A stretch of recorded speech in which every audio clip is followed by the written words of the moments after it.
Welcome guys to the live feed behind the scenes of my reporting here in Melbourne today. As you can see, CFA are here in big numbers. They've actually blocked off some major streets here. You getting sound there? We're getting sound? Yeah, good to go. We've got Benji on the actual camera. This is the first time we're actually going to run a live feed as well as doing our normal reporting. Get involved in the super chats. I'll check the super chats every once in a while and we will read them out. So thanks for your support. Let's go. This is how I report. This is behind the scenes reporting. You're good to go?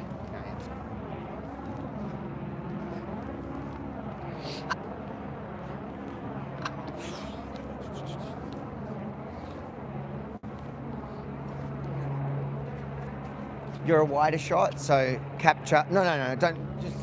Capture Benji in it, whatever. You're behind the scenes, so Daniel's on security and filming today. So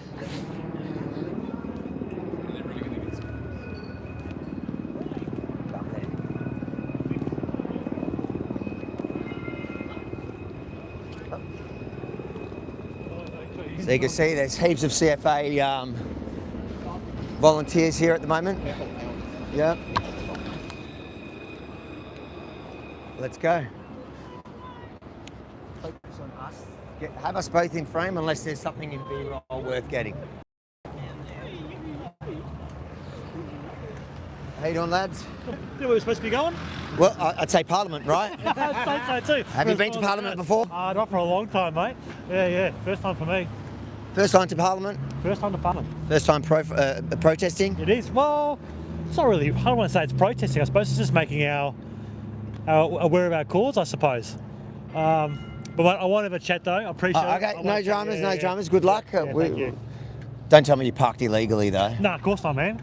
I paid my fine. I paid my meter and everything, right? Did you? Of course I did. You're about the only CFA member here today that's paid for a meter. I'm going to out you, boys. Yeah. They can send it to head office. Yeah, they can send it to head office. My tolls as well. What brings you here today? Really getting stuck in about this bloody tax that's affecting every Victorian, not just us. And they're using us as an excuse to collect this bloody tax. How does it affect others? Well, they've all got to pay an increase on their fire service levy. The rates are going to be collected. It's anything from 50% to 189%. And it's on the value of your property. So the more you've got, the more your house is worth, the more you're going to pay on your rates. It's wrong. And it's not not wrong. just this. They just keep on bringing in all these new taxes. Just take. There's just got to be an end to it. But Jacinta Allen today, the Premier's saying that there's no new taxes in this budget. You're not buying it? Well, she's full of shit. She's full of shit. Bullshit. It's not. She can call it not a new tax. We've already got the fire service levy on. All she's doing is increasing it by 189%. So maybe it's not a new tax, but it's pedantic bloody words, isn't it? Where are you guys from? Toorak. Toorak. I was like, Toorak. You boys don't look like you're from Toorak. We're not from Toorak. How far is that? What about 100 Ks? 100 Ks. north. And how long have you volunteered for the CFA? 20 I'm years. I think it's about 18 years or so I've been in the CFA. And if Jacinta Allen's watching this, what would you say to her? Oh, she's just got to stop her bullshit. Just stop her bullshit and just start treating bloody country people with the same respect that she's treating all the bloody bastards around the cities.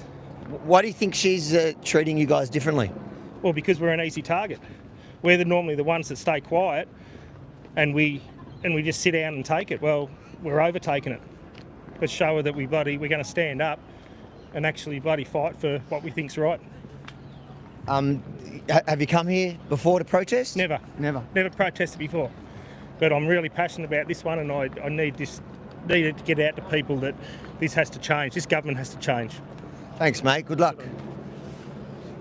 There you have it. Passionate CFA volunteers just walking in here. As you can see, they're starting to gather. We'll go around and check the. We'll report live here, and then we'll do the in-depth report that'll come out tomorrow. Guys, get involved in the super chats, share the live stream. This is going to be raw, unedited, from the ground here today. As you can see, there's people, just the first few that we spoke to have never protested before. This is the first time. But it's up to you guys at home to get this out live, because I don't know what the media is going to do with this story, whether they're going to cut it up to suit the government's narrative. You want any super chats?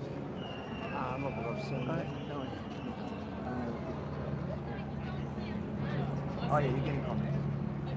All right, Pam. If there's a super chat, let me know. All right, let's walk around. So for those tuning in live, this is like the behind the scenes of how we do Rebel News. First time we're getting to do that. There you go.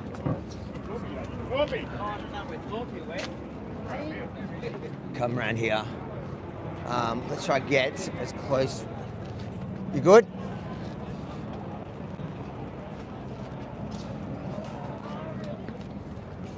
Oh, here we go. Maybe here.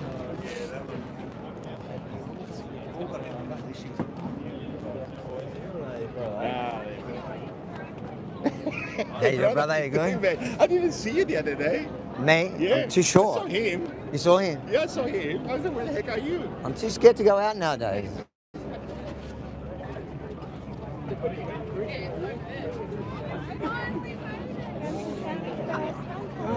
Sorry. How you doing? All right, let's come up the front here. Let's get a bit of the passion here. All right, they're going to be going this way, so come through here. G'day, how's it going? Good to See you mate. tonight. Yeah. Can you give us a quick, we're live as well. Sure. So what brings you here, David? It's a tax. Libertarians don't like new taxes. And but we're hearing today in the budget there's no new taxes. So what are you talking about? Well, they passed this before the budget, so it was passed last week. They ran it through until 2 in the morning. Eventually, the government did a deal with the Greens, as they do always, and it's passed. So, Are you looking forward to being on the opposition podcast tonight? can't wait. There you heard it, guys. Tune in from 7 p.m. But for now, stay here and share the live for you. Can I have the drivers of the following tankers that are blocking the intersection of Russell and Flinders Street? Can you please?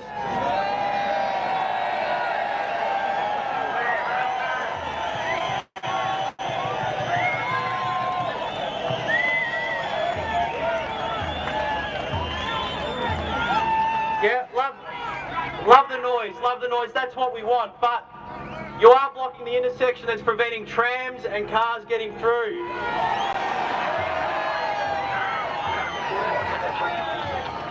If the drivers of Litchfield, Rich Avon, District 18, Gregory Village, Glenorchy East, Lawn East, Watcham and Jeffcott, we have had notification from Vic Pol that if those trucks aren't moved, they will be taken away by heavy haulage.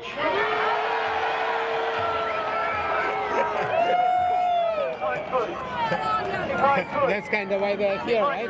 How you going? Do you support them taking it? You don't? Do you want them to move the trucks? No, leave them there. Teach them a lesson. Yeah, it's all about you. You're going to be paying the tax, everyone is. Yeah, we're in a country of bullshit. You will lose support. Yeah. She's a real snake in the grass. We are angry as well. Everyone is angry. But the Victoria Police have been very cooperative today. Never have we seen a rally this size. So please don't ostracise the community. We've got some very important messages to say today. And what we want the government to get rid of this tax, but we need your cooperation. Please do not ostracise the community, because they're the ones that will change what this Parliament has done. I ask you for your cooperation. Thank you.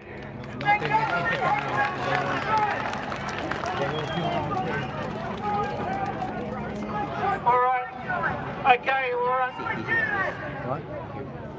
Okay, thanks very much. So what we're going to do is we're going to kick off in a moment.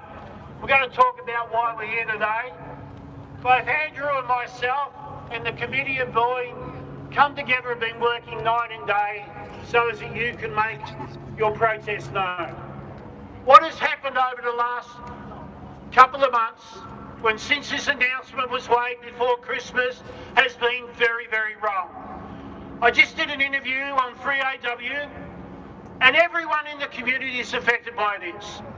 Most importantly, the farmers will have a 100% increase in the first year in relation to fire service levy. Residential properties will go from $191 to $254. Commercial properties will go from $800 to around $1,400. And most importantly, I understand your hunger, but please, we're here today to send a message. The message is reverse the tax, put it on hold. It is wrong. Now, we've got a number of speakers today, but I want to say one thing before we do. Each and every one of you are emergency service workers. You actually give your time to protect life and property. And it is so wrong that the government actually raise a tax in your good name, because this is not about you, it's about retiring state debt, and that is wrong. Now, each and every one of you, when it comes time, you will put your life on the line to save life and property. And you need more respect. Not only is this tax wrong, it's $5 billion that'll be ripped from the community to retire debt. Last week, there was absolutely no deficit, there was no surplus. All of a sudden you have a $500 million surplus in this budget. Where did it come from? This tax. Yesterday there was announcements in relation to free transport. They weren't there the day before. Where did it come from? It come from this tax. Everything in this budget, if there's any free things that come out or any concessions, it's coming out of this tax. Now, each and every one of you give your life and you actually take your time to make sure that you protect your community. And what you need to do that is equipment. You need trucks, you need breathing apparatus, you need rolling replacement programs. Now, the token statements have been talked about volunteer concessions. That is rubbish. It will never see the light of day. The so-called concessions for farmers, that is rubbish. To be able to apply it through the bureaucracy, you will never see that take the light of day. So what we're asking here as a community that's come together from all walks of life, and indeed we've had our differences in the past, is that what we're saying very clearly to this government and the crossbenchers who voted for it, you have got it wrong. Please represent us in the way you should, and that is look after the community. Do not bail out a government that's actually spent too much money, because that's what this is about. Now, I want to applaud your discipline, and I also want to applaud the Victorian Police. They have worked hand in fist with us over the last couple of days to make sure that you can have a rally this side. Now, what we have to do, a big round of applause to them.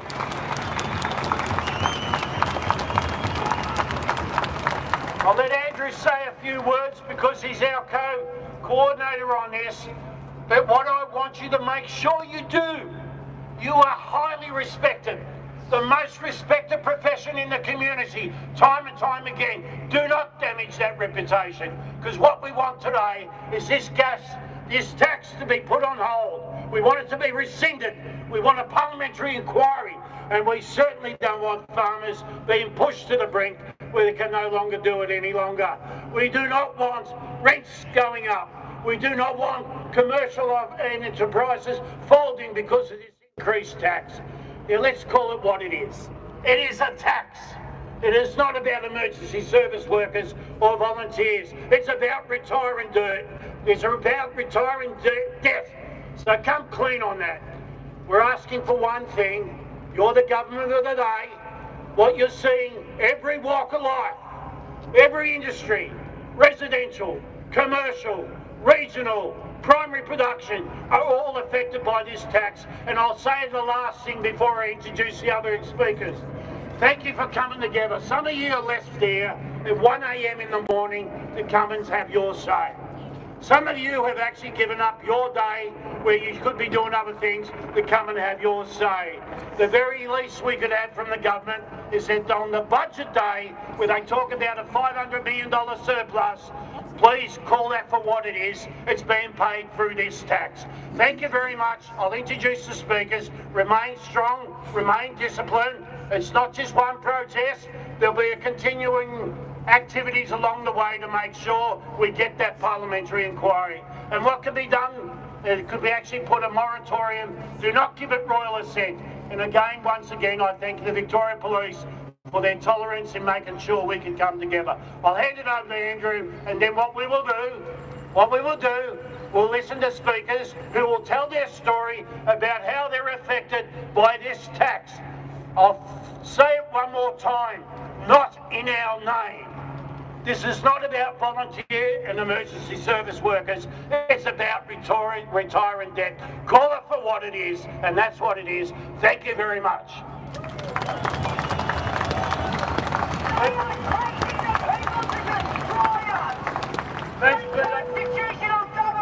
Thanks, Peter. Thanks, Peter. I'm going to just say a few opening remarks and then come back at the end to wrap this thing up. But there's no doubt that working side by side, yes, strange bedfellows with the UFU, but by hell, we're standing together here today with everybody from right across Victoria, everybody here in Melbourne, we're standing here together today.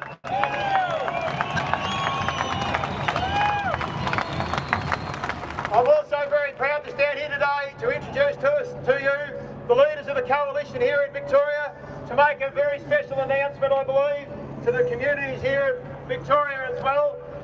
Clearly that comes about from a lot of hard work in the background, and all those people that have come last week, the week before here to Melbourne, pushed the trains. Goodness me, who would have thought the trains this morning being stopped coming into Melbourne from all sides? I wonder why that happened. Buses being stopped on the bridges, and now we've got a few other issues.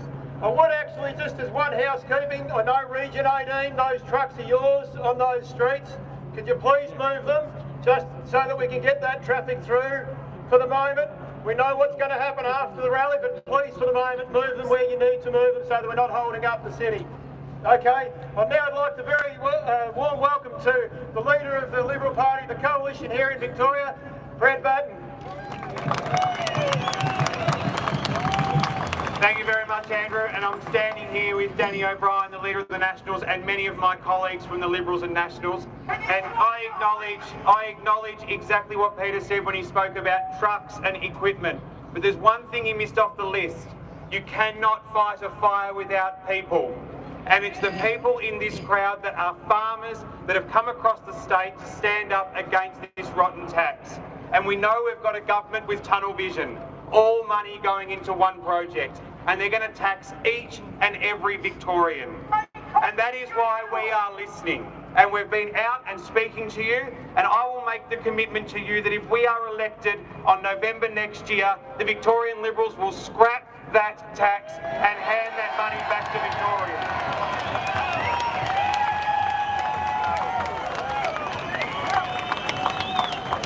Each and every Victorian deserves the right to know what the difference is when you get to that election. You've asked for what's the difference between Liberal and Labor. What is the difference between the Coalition and the Labor Party? We will ensure that we cancel this tax and ensure our volunteers in the SES, in the CFA and all other industries are supported. You will get the backing you need. We will make sure we will scrap this tax if we are elected, but the fight starts now. It starts now. This is that line in the sand moment for each and every one of you. We will go around the regions. I'll go to every metropolitan town and remind people, if you want change, you have to vote Liberal and Nationals to get that change. This tax should not go through. We voted against it last week. We fought all night. The Allen Labor government kept us here all evening because they needed this tax to come on to all of you. We will guarantee you that it will come off, and we will scrap that tax once and for all at the next election in 2026. Thank you.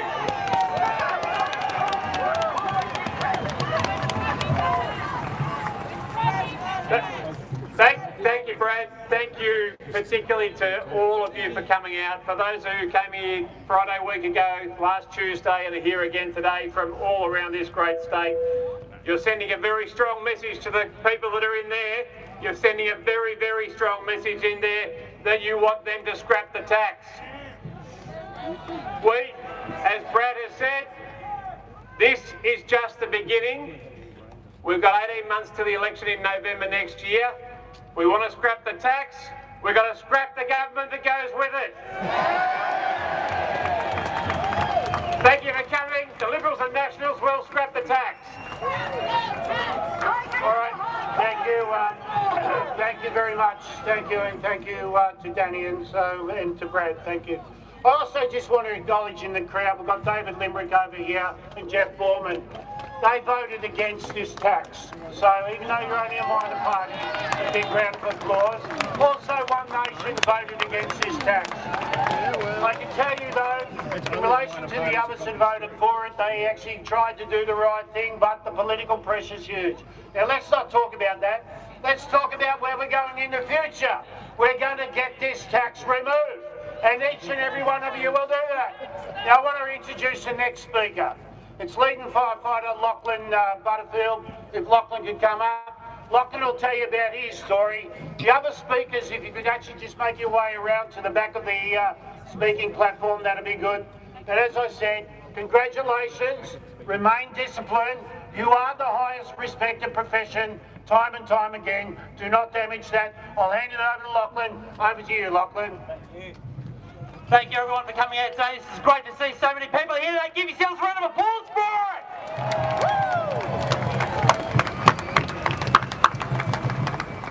Now, like all firefighters, career or volunteer, I signed up to protect Victorians. I respond to emergencies, I respond to fires. What I didn't sign up for is for the government to use my name to try and introduce a new tax. Simple as that. What they've brought in is a new $5 billion tax. Symes can call it a fund, she can call it a levy. She can call it anything she wants. What it is a tax, plain and simple. We've got a fire service under crisis at the moment. We need proper funding. All they're doing is using our good name to redistribute funds off so they can use it elsewhere. That's not going to happen. What we're calling for is to scrap this tax right now and a proper inquiry to see where this fund's actually going to go, because they don't know where it's going, and all it's going to do is hurt farmers. Victorians are going to pay double, if not triple, under this new system. It's crime, it needs to stop now, and scrap the tax. Thank you very much. Thank you, Lachlan. Thank you very much. And as I said, we've got our volunteers here from the CFA, do an enormous job. We've got career firefighters from the FRB. We've got all emergency service workers here. And most important, we have the community. Each and every one of you are part of the community, and this tax affects all of us. I want to introduce the next speaker. The next speaker is Jo Armstrong. She's the Mayor of Ararat Rural City on the impact of the tax on regional councils. Big round of applause for Jo.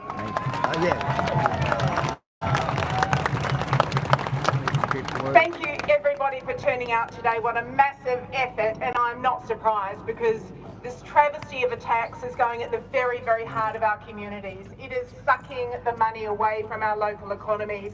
It is hurting the very people who worked so hard through the emergencies over summer. And one of the things I stressed to our community over the period of the Grampians bushfires was to make good decisions early. Make good decisions early, save lives and protect property. Where is the evidence that the Victorian government has made a good decision early around this tax? There is none. The principles for service from councils to your community as elected representatives are around engagement and transparency and communication and making sure that we deliver the best outcomes for our communities. We are seeing no evidence of that in the impost of this tax. We are a small rural council in Ararat Rural City. We only have about 12,000 people and we raise about $14,000 in rates. Now this tax is going to take another $5 million. $5 million from our small rural shire. Shame indeed.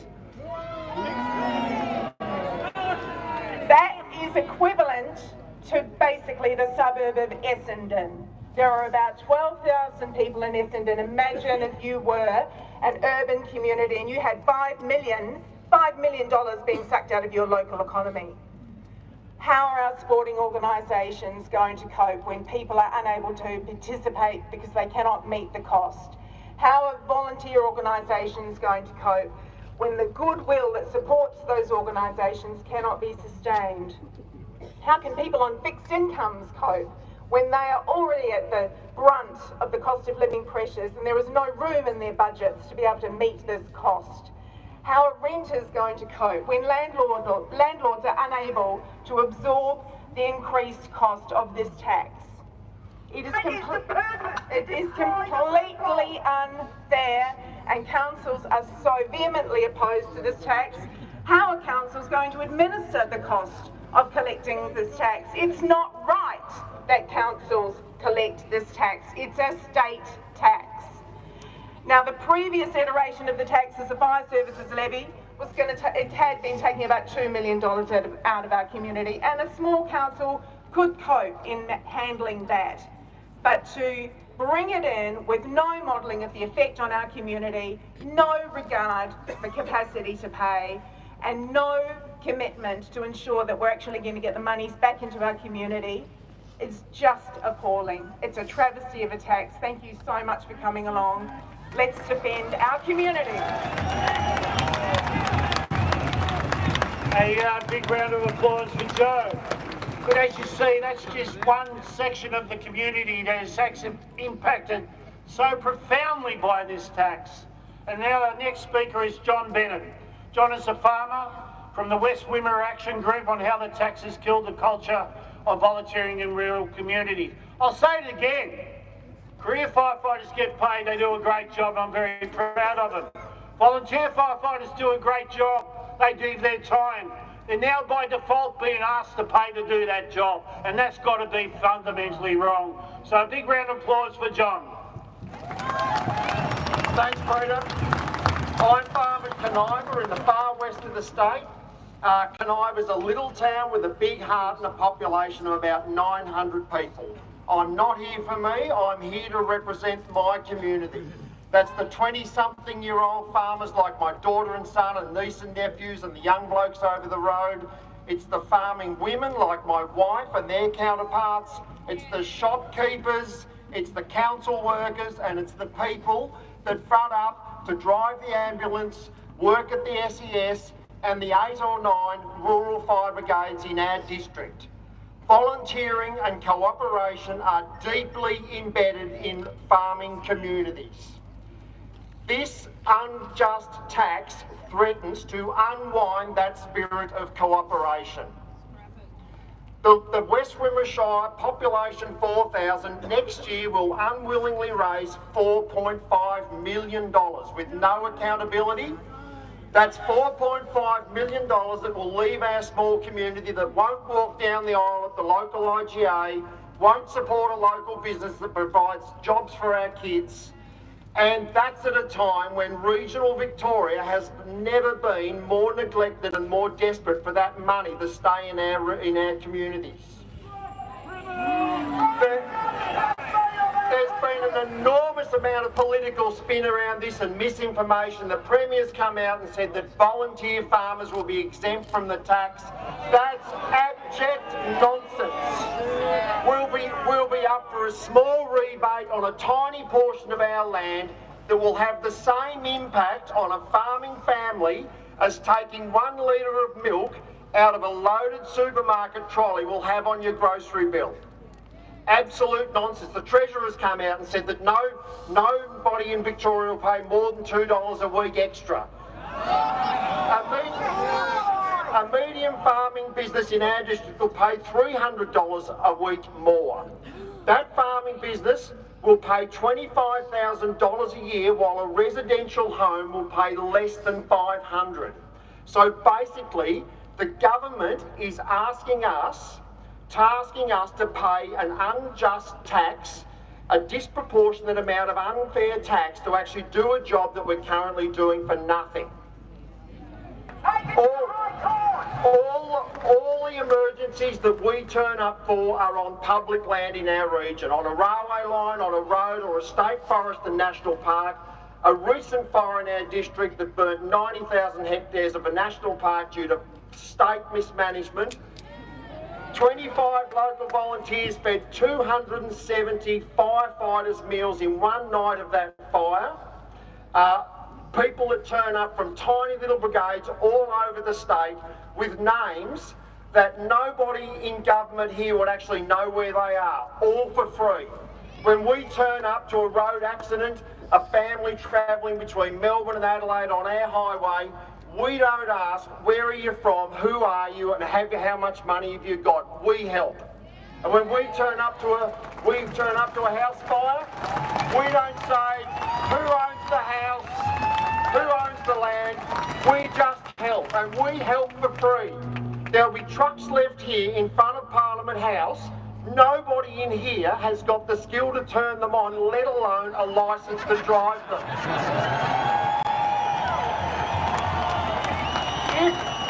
If you knocked on the door of any farmhouse in country Victoria, more than one person in that house, male or female, would know how to drive that truck and have a licence to do it.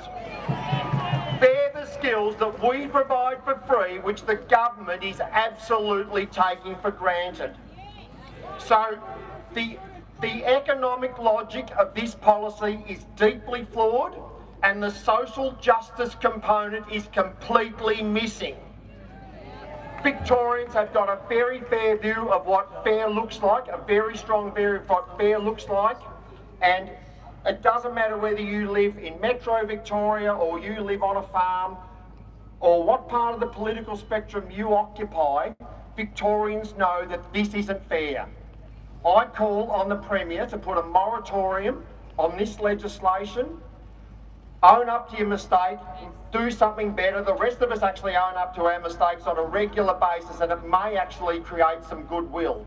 I think the government have grossly underestimated the esteem in which the general public holds firefighters, volunteers, the CFA and the farming community.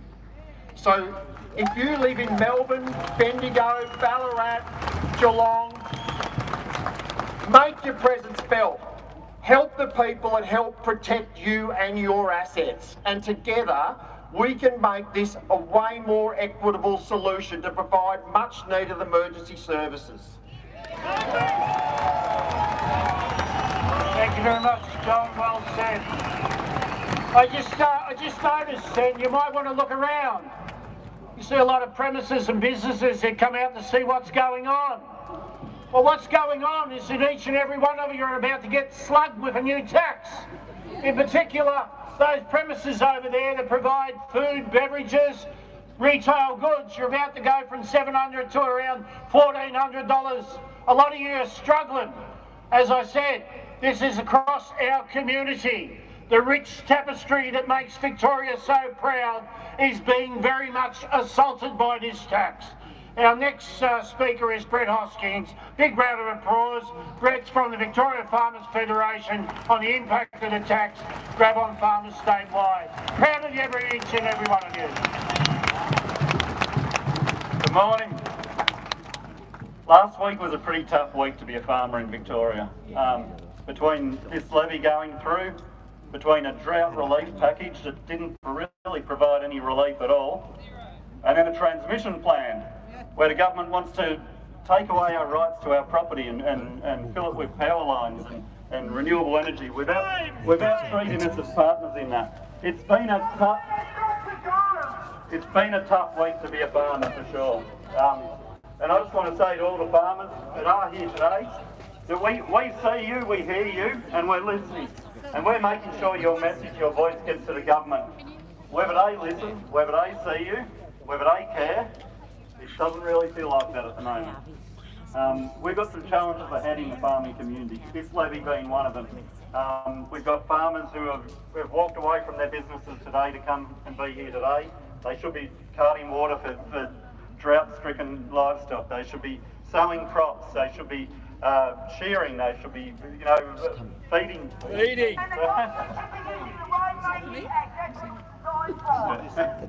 don't know about the rainmaking, but yeah. But we appreciate you coming here and making sure your voice is heard. There is still an opportunity with this levy. We can still go back, as John said. We can take it back to the government. We can put a pause on it. We can do an investigation. We can do an inquiry. We can engage with the people. We can engage with the people who pay it, but also the people who serve.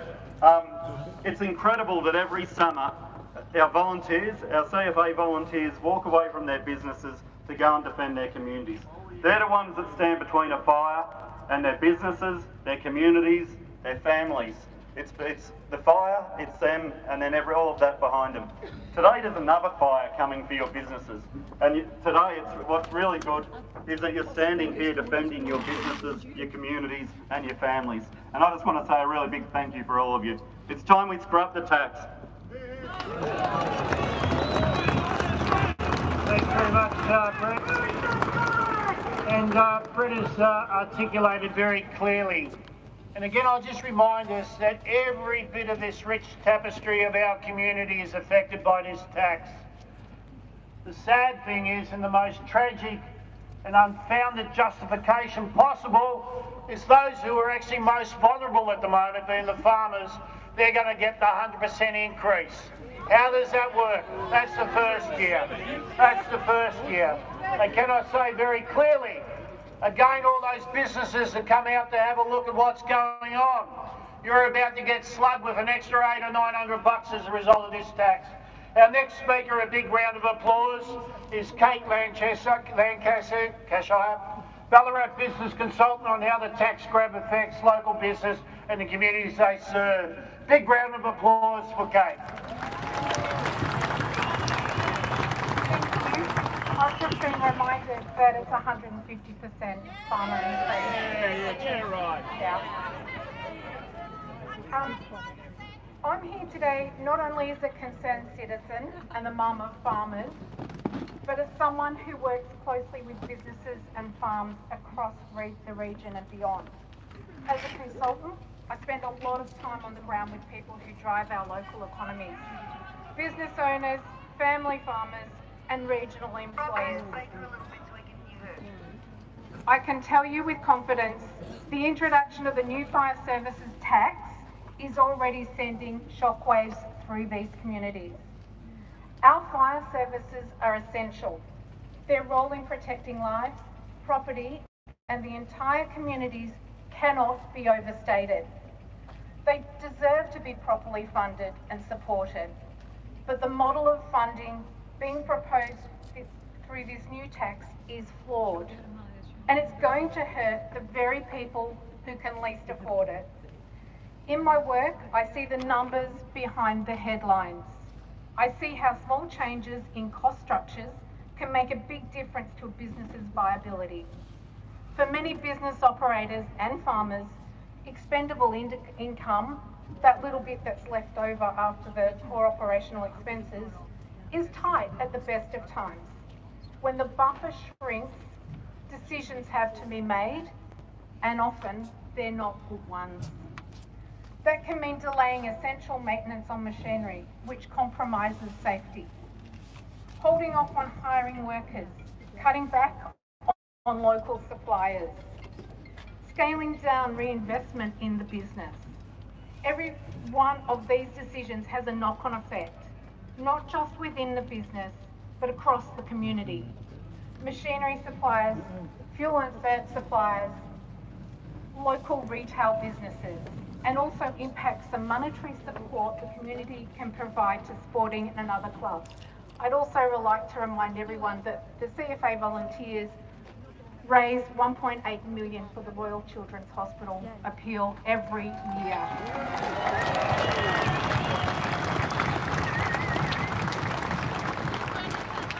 The reality is that tax places a disproportionate burden on property owners, particularly those in rural and regional areas. It ignores the fact that these communities already contribute in countless ways to the state economy, often with little recognition or support. And let's be honest, this isn't just about numbers on a spreadsheet. It's about what it feels like for business owners and farmers who are doing everything right, working hard, employing people, and keeping their doors open, only to be hit with yet another cost that's out of their control. I have supported business owners and managers through redundancy process due to the recent business downturns. It's heartbreaking to work with those people and see the decisions that they're struggling with, to make workers redundant, knowing that that will flow on to their families as well. In many cases, they're asking the same questions I am. Why weren't we consulted? Why is there no sliding scale based on capacity to pay? Why is there no acknowledgement of the broader economic impact? Why has this been rammed through without clear, thought-through outcomes? They are destroying the farmers to sell to the Chinese. I can tell you from my conversations with clients, this tax is not just a budget line, it's a source of real anxiety.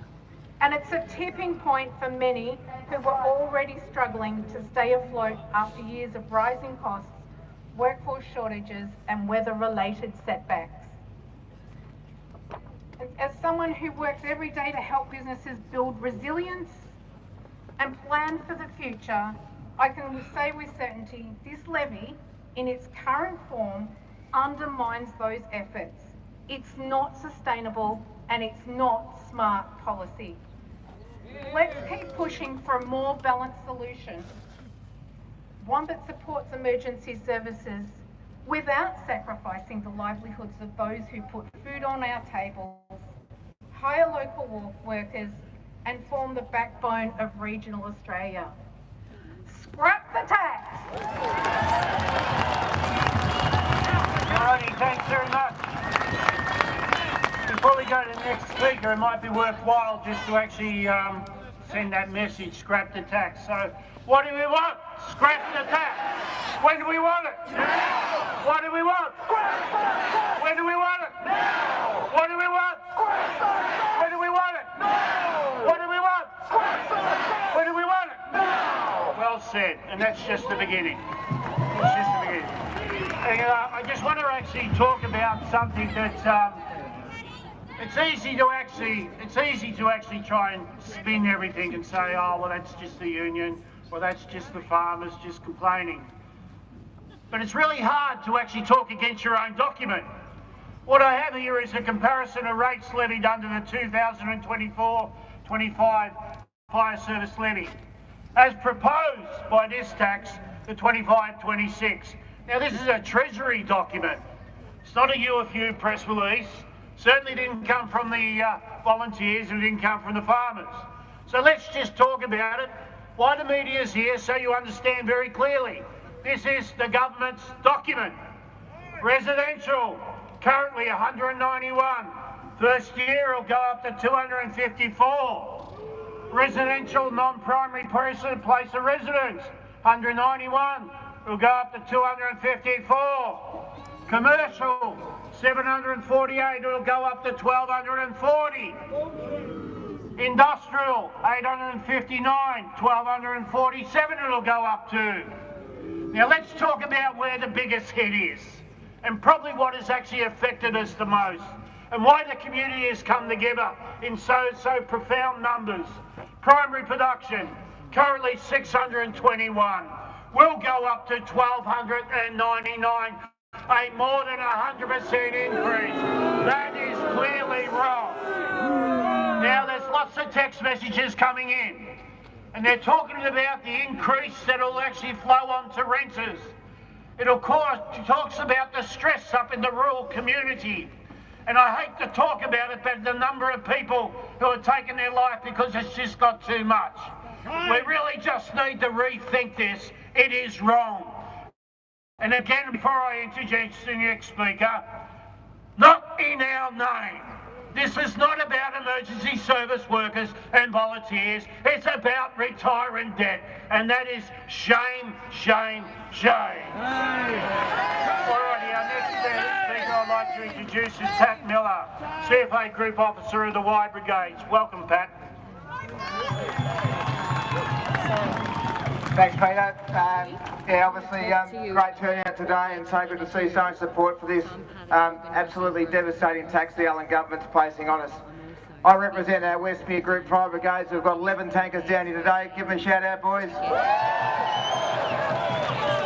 We're offline. We've been offline since last Thursday at 4 o'clock, and it'll be offline indefinitely. We've got 18 brigades in that group, spanning over 1 million acres, so we cover a lot of ground. We've got over 1,000 members in our group. We run 7 DGOs, a DivCom, all with admin staff, all volunteers. Now I will say, it's not CFA's fault, but it will be their problem going forward, because the volunteers have had enough. We operate on the south side of the Grampians, so we see a lot of fires out of the Grampians. I've never seen our members in such a state of disrepair and disbelief. This tax grab from the Allen government, from our farmers who are all volunteers, is an absolute kick in the guts for all the work we've done for free, not only last summer but for years and years, decades in most cases. This divide has created irreparable damage. Last summer we had the Grampians fire on the Yarram Gap road there. We had crews up there for 2 weeks. Crews for 2 weeks, 18 of our tankers up there for 2 weeks, day and night. A lot of you were there in strike teams. We had the 20th of December, was a shocking day, all up there, leading into Christmas. Christmas Day, we had volunteers putting their hands up, preparing to go and man tankers, all fully organised to go and fight the state's fires in their bushland, on their national parks. Boxing Day, once again, we're all up there again, putting out fires, putting out their fires, putting out state fires. The financial commitment from Westmere Group alone over that fire, we put it over $1 million just for 14 days. And the thanks we get, what are the thanks we get? We get a new tax for all the effort. We get a new tax for all the efforts we put in from our volunteer servicing over the Christmas period. Not only for last summer, but as I said, for years before and decades before that. As a group, we burn 500 kilometres of roads to protect our local communities. It's in our DNA. We do it for nothing. Our 400 private units make a significant contribution in extinguishing all our fires, day and night. Our volunteers are on call 24/7, 365 days a year, as you all are. MVAs too. Never complain and never getting paid.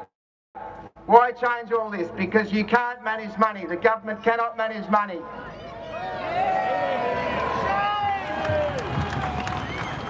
Now you go to the soft option. Farmers and volunteers can pay. Well, we're not paying and we're not soft.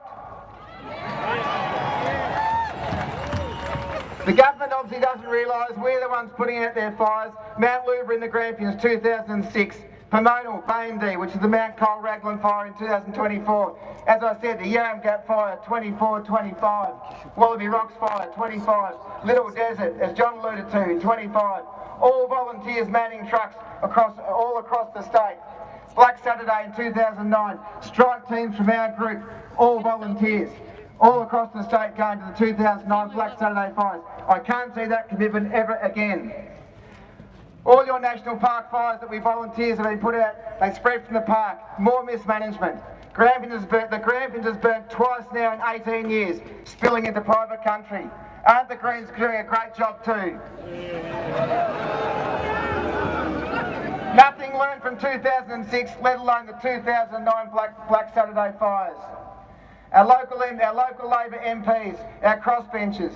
Obviously, we've sent emails over the past months. Obviously, have all fallen on deaf ears.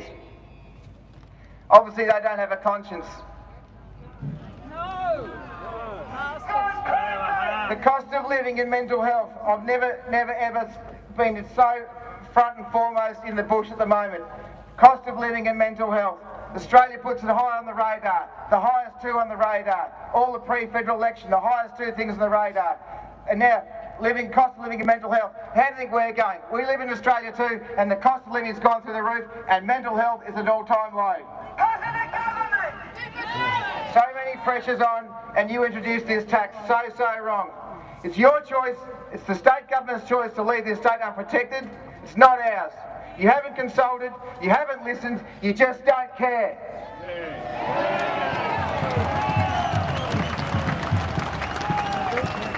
Good luck to Cinder and Jacqueline fighting all these state fires, because you're on your own now. We are all out, just like you'll be next election.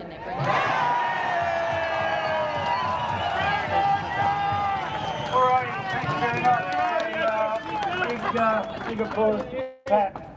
I just want to acknowledge something though, that sometimes the performance possible. What you're seeing is the coming together of career, volunteer firefighters, all the emergency service workers here today. Come. So a big round of applause to FRB, CFA. Abby, how you going, mate?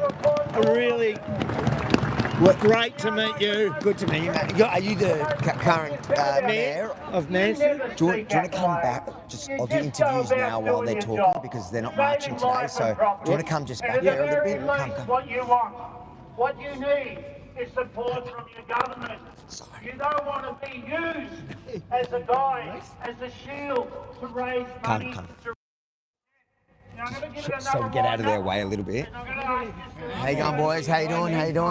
What do we want? Hope you parked lawfully today. Now! What do we want? What do we want? How does this go? It goes forever. Yeah. How far back does it go? No, it's not far. You can see from that height.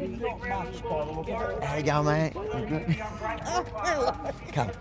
He says it just goes over here. Let's just go to the back. Just so we don't interrupt their speeches. Where do you want to do it? Back this way? Yeah. The sun's like bad, but I'll... No, so come, we'll go a bit...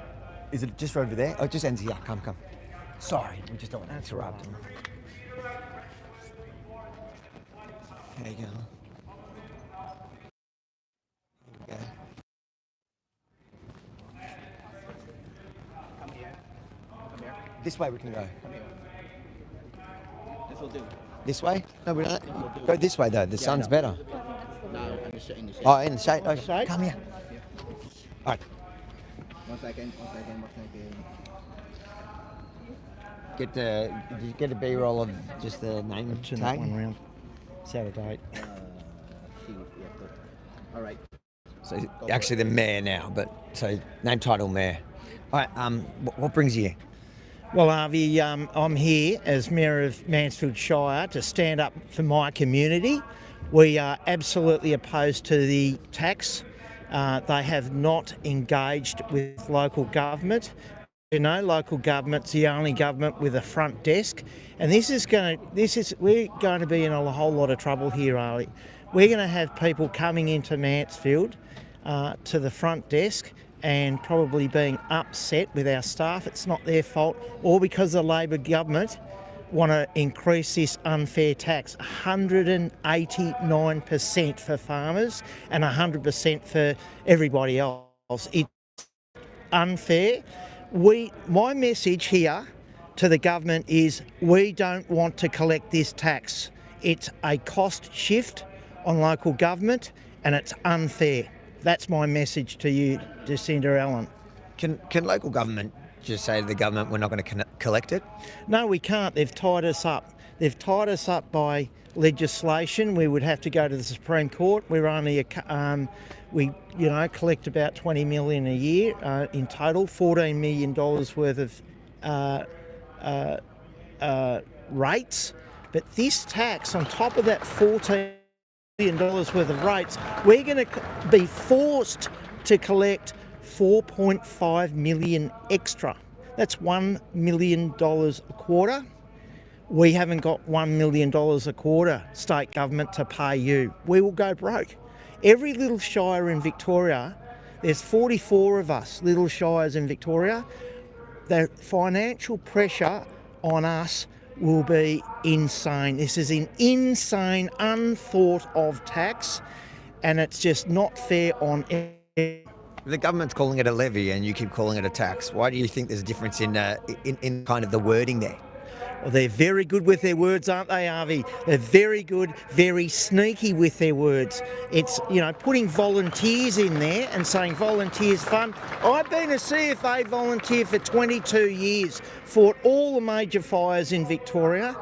You get that for nothing. We do it for nothing. Please don't insult us by putting volunteers in there. And it's just spin. It's just spin. And we have called it out today. The 5,000 or 10,000 people here, whatever it is, we've called it out for what it really is. Just spin, and it's unfair. And the government passed it a week before their budget. And now today they're claiming there's no new taxes. Do you think that was deliberate?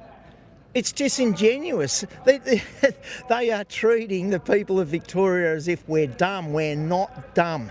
We understand. We are all awake now after 10 years of this. You've woken us up. It's unfair.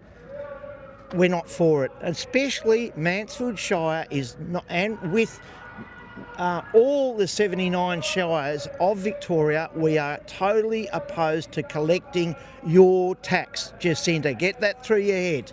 We don't want to collect your tax for you. Can I ask you, what would you say to the apathetic Victorian that's not from the country and says, well, you know what, you deal with it, we don't really care? I reckon it was really well, the speakers today, Avi, were very good with this. As he said, in the Western Districts, if you're driving from here to Adelaide and we have a motor vehicle accident, we don't pull up in the fire truck and say, oh, where are you from, what do you do, who do you vote for?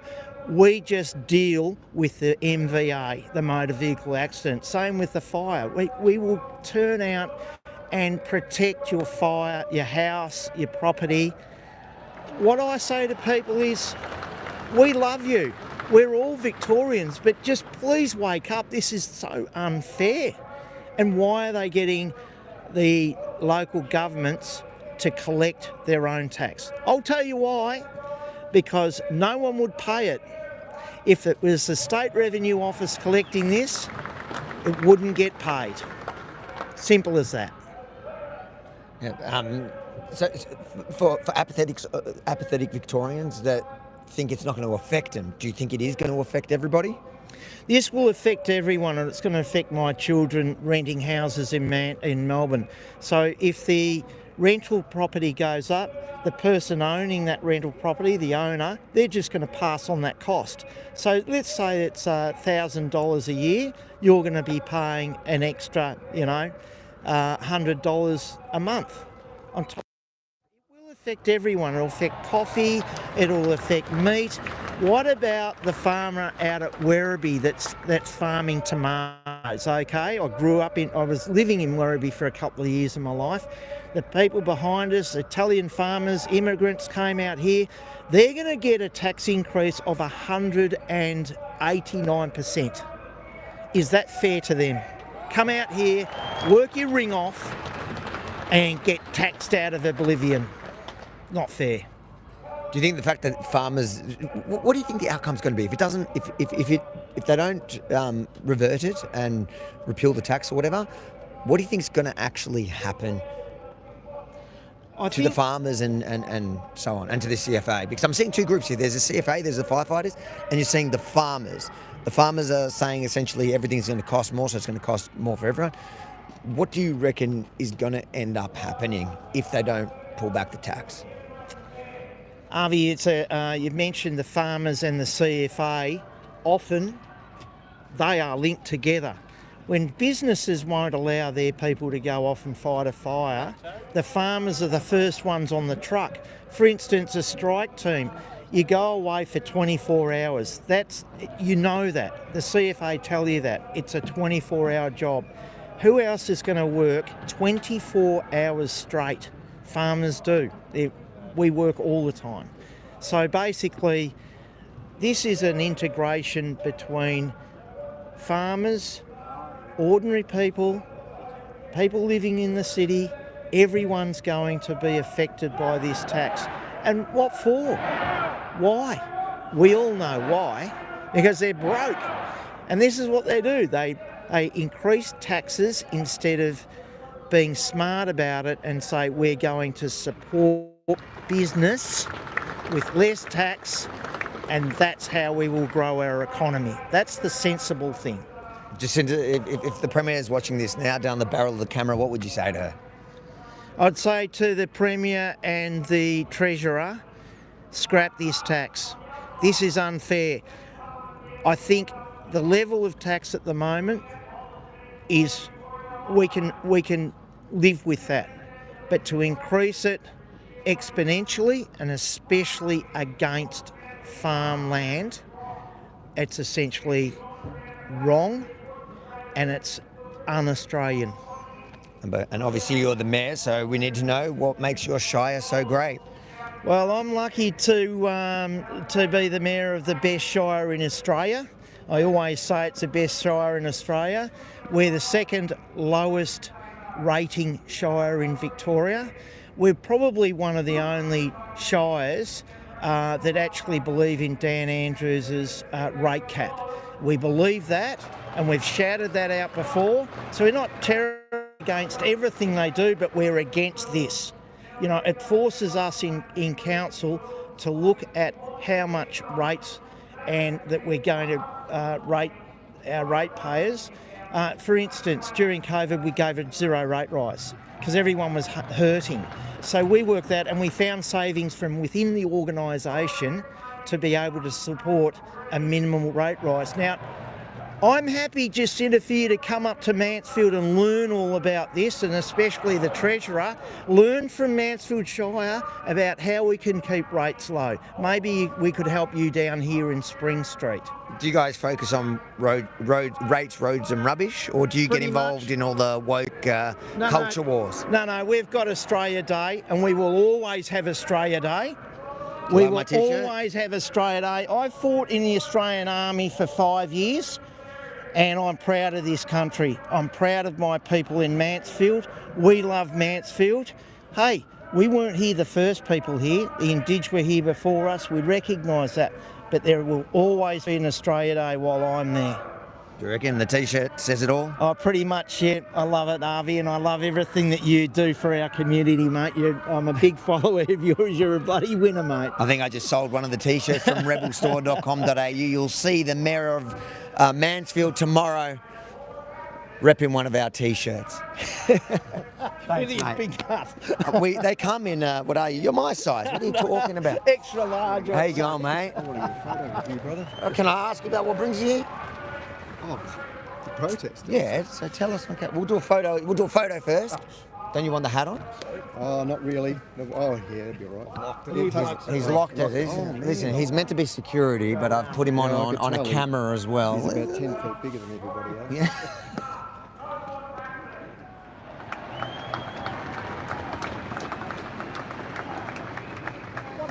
Look good. You're going to get one of me. Oh, hold on. But don't run away. I want to ask you about your sign. Who said Daniel can't multitask? Must be a girl. Yeah! Say it to his face. All right, what have we got here? We got tax for saving lives, country farmers. I've given a few off to a few others too, Artie. So you're a volunteer? Well, yeah, I'm the captain of my local brigade. Yeah.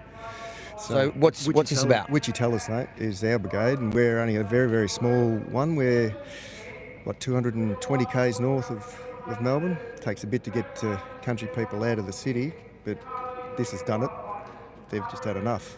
Why have they had enough? What makes this so passionate? I can see. I've spoken to a few people. They say it's the first time they've ever gone to a protest, let alone coming to the city for something like this. Well, surely you can see that even in the city, Harvey, is the taxes. Tax this, anything that they can get an extra buck out of. This has just gone too far. You know, as a volunteer, who taxes a volunteer? I mean, talk about take you away the incentive to go and help your community.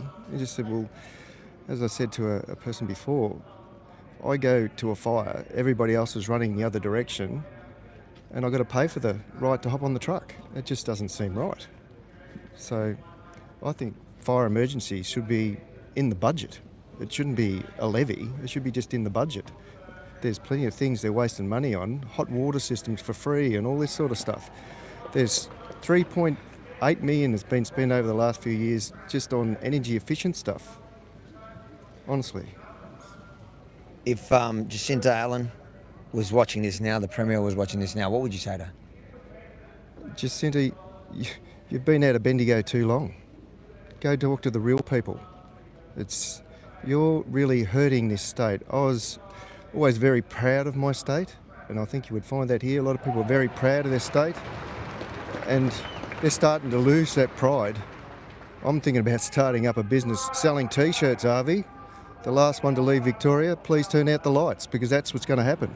I hope you haven't trademarked that, because we're going to steal that for rebelstore.com.au. Oh, surely not. You got a double whammy today. Well, we'll have to go in business together, I reckon, Harvey. I reckon it'll be a good job.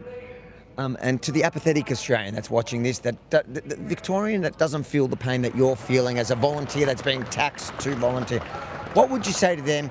And will it affect them, or is it that they should just feel bad for you? No, I think eventually it affects everybody.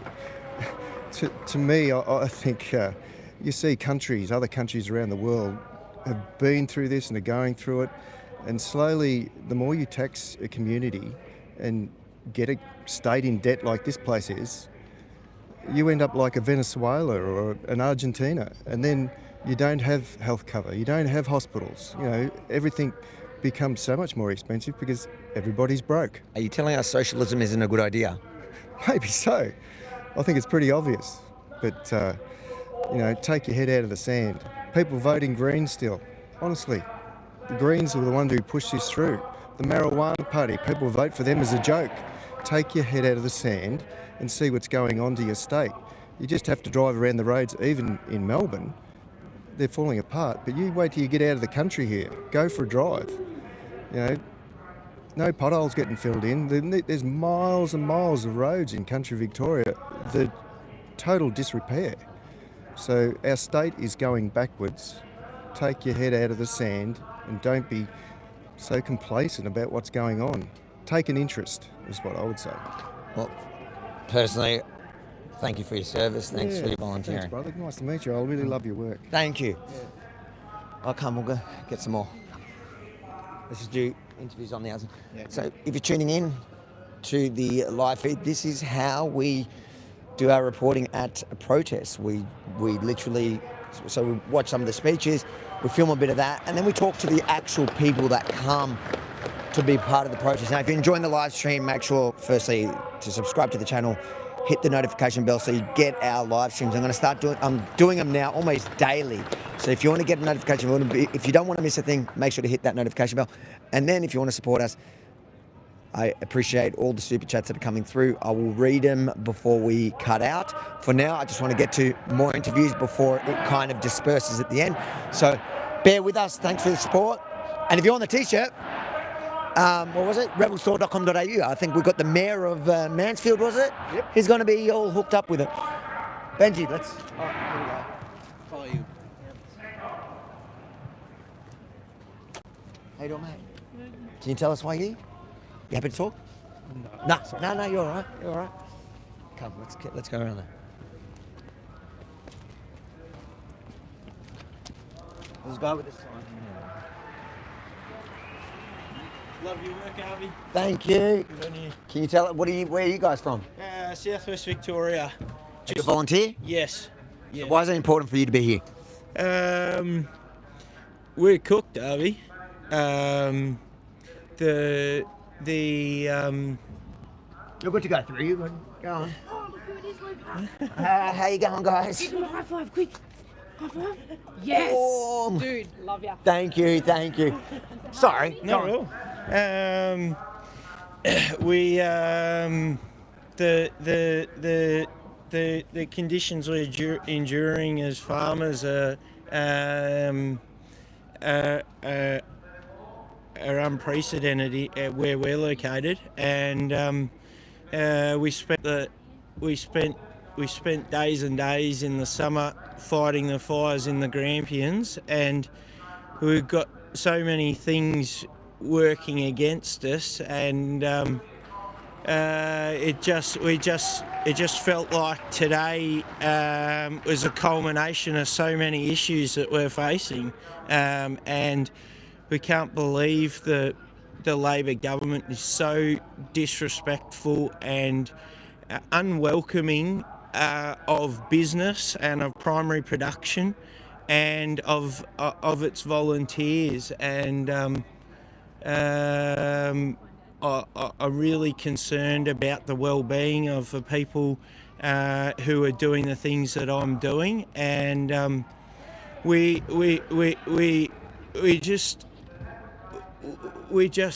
are just struggling to believe that we can make a difference when we don't know what else to do other than this. I think everyone's been so well behaved, and the last thing we wanted to do was inconvenience anyone.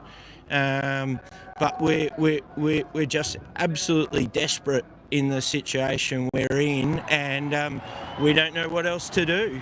If the Premier was watching this now, what would you say to her? I just there's so much being said, and I don't want to. I could repeat all the great things that have been said, but something I maybe I haven't heard covered as much is that I really want the Labor government to understand the flow-on consequences. Not every person and not every business is going to survive what we're enduring now. The ones that do are going to be crawling out of this for years to come, and I just think it's critical that they understand the flow-on effects. I think that if primary production and regional areas are doing well, I think that's good for everybody, and we're being put in a corner where it's going to be really difficult for our businesses and our people, and it really affects me to think of the people that we're not going to be employing, the businesses we're not going to be contracting, to work with us. The flow-on effects in regional communities are going to be hard hitting, because it's going to be a fight for survival. The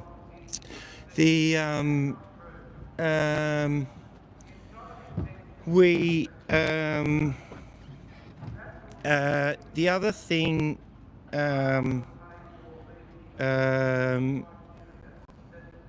sorry, Avi. Nah, you're good. I think that you've given us heaps, mate. I want to say thanks for volunteering, and thanks for letting us tell the story. Come on through. Oh, this is yours. You know, mate, you're parked illegally here. Really? God, I'm from a bastard country town. I wouldn't know. You didn't put money in the meter to be here. Oh, what's a meter? Why are you here? To get a drink. Not a hit. This guy's funny.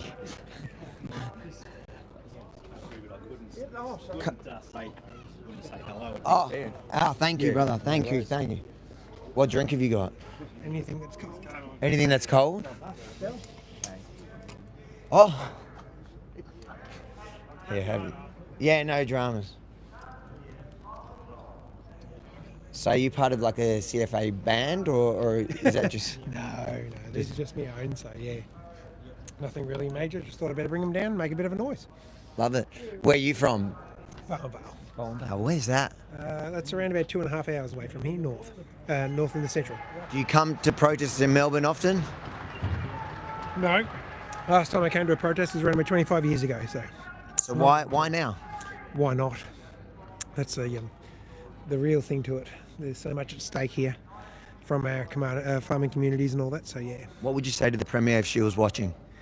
Scrap the tax to start off with, but stop bleeding the country people at the same stage. I'm a farmer as well, and we're feeling it. We're going to feel it too at the same stage. And what would you say to apathetic Victorians that look at it and think it's a country problem, it's not a city problem, it's not our problem?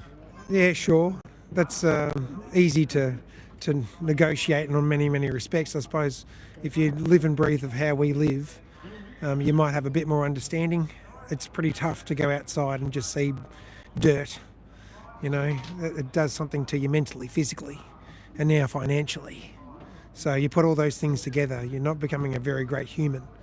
You don't become a great citizen either at the same stage. So you're hurting the people that are really... What do you farm? Sheep and cereal grains, so yeah. So will that get more expensive for the consumer at the end of the day anyways in the city? Absolutely, but I bet you it won't. They'll find ways of, diminishing the economy, making things unvaluable which had some sort of value at the same stage. They have means and ways of doing that.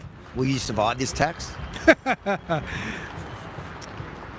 It's too early to coast.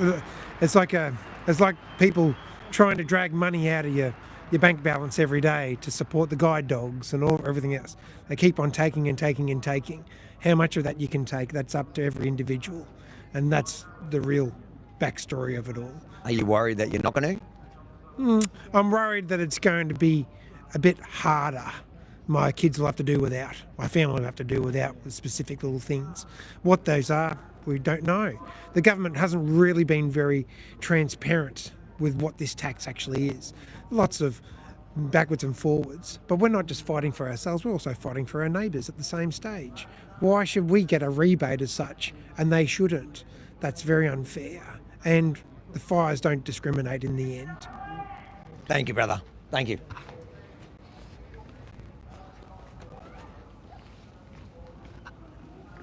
Let me just see. That's good. Yeah, don't worry. Don't worry. Oh. No, don't worry about it. We like people that comment, even if they're haters. How you going? Interview this fella, he drove the first truck in this morning. How you going, mate? First truck. What time did you get here? Would have been 6:30 or 7 o'clock. 6:30, I reckon. Yeah. From? Minimite, southwest Victoria. Yeah. How far? It's like a 4-hour drive. Yeah. So what time you leave? quarter past 3, I reckon, or 3. Yeah. Early enough. Yeah. Why? Oh, we're just fed up, sick of it. We're not going to pay this. Like, no one here will pay this. We'll go to war over this. We're sick of it. Like, the rural communities are bleeding at the minute, and it's just no, it's not on, mate. What would you say to the Premier if she was watching this down the barrel of the camera? If she's looking at it, if she's watching this, which she does, she's subscribed to Rebel News. She's our biggest subscriber. She's probably going to super chat this too. Yeah. What would you say to the Premier, seriously? Come out to the regions, and we will tell you to get fucked ourselves, Jacinta. She's from Bendigo, though. She's not. Come out. Man up, come out and see us. We'll take you. What would you say to the apathetic Victorian that's watching this, that thinks it's your problem in the country, not ours? It's everyone. If you own a house, you're up for 100% increase. It's everyone, but they're slugging us the hardest. Yeah. What were you saying? Well, what about the Grampians National Park, Little Desert National Park? They're not private land. That is government. It's everyone's, and they're the ones who go in and fight it. Come on. Where are you from? I'm the same, near Hamilton. So you guys came together? No. We came on the train. You guys came on the train, you came in the truck? Yep. You don't trust his driving? No, we can't all fit in the truck. You rely on him to fight fires, you just didn't want to get in the truck with him? My husband's a part of the CFA too. Oh, you also a volunteer? How long have you guys volunteered? I reckon I've been 20 years probably. Yeah. 20 yeah. How many fires have you fought? Oh, I don't know. That's a good question. Not heaps, but we're definitely first responders. The truck is at the end of our driveway, so it's it's a great thing that we're all band together and do this. But we're side by side here, and we will fight to the death on this. We are wild. Why is your mate so quiet though? Why is he running away from the camera? Good question. Ask him.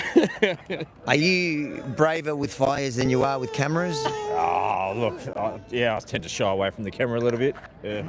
You want the cat? You want it? Oh, he thinks I'm the fake news. He's trying to. Why is it important for people to support you guys? Look, this is a tax, and they said no new taxes in this budget. Well, it technically came out last week. It's not in the budget. Well, it's pretty rude. It's going to affect everyone, and anyone who's out in the country, it's just going to create a massive divide between the city and the country folk. You don't need it. Fair's fair. Have you felt supported in the city coming in today? Oh, definitely. Yeah, definitely. A lot of support. On the train. He really hates the news. Yeah. What's your name? George. There we go. That's how you get them. You turn the camera on them and they always back down. Must be a Labor voter. I'm about to get bashed. No, there's no Labor voter. No Labor voter.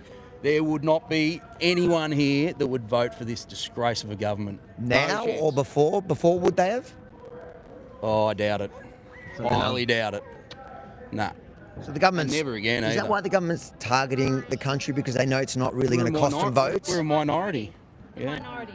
Absolute minority. All right, guys. Thanks, mate. Thank you. Good on you. See ya.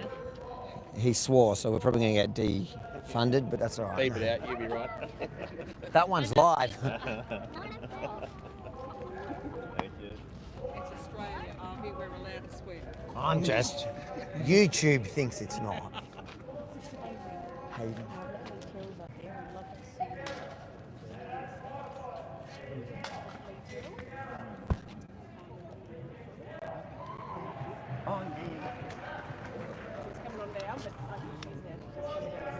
Yeah, if she comes, I don't want to go too close to talk, but tell her to come on camera.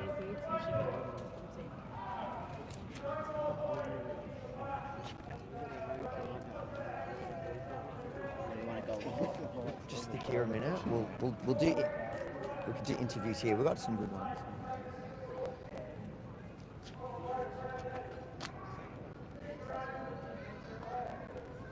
I like the ones on the truck. Yeah.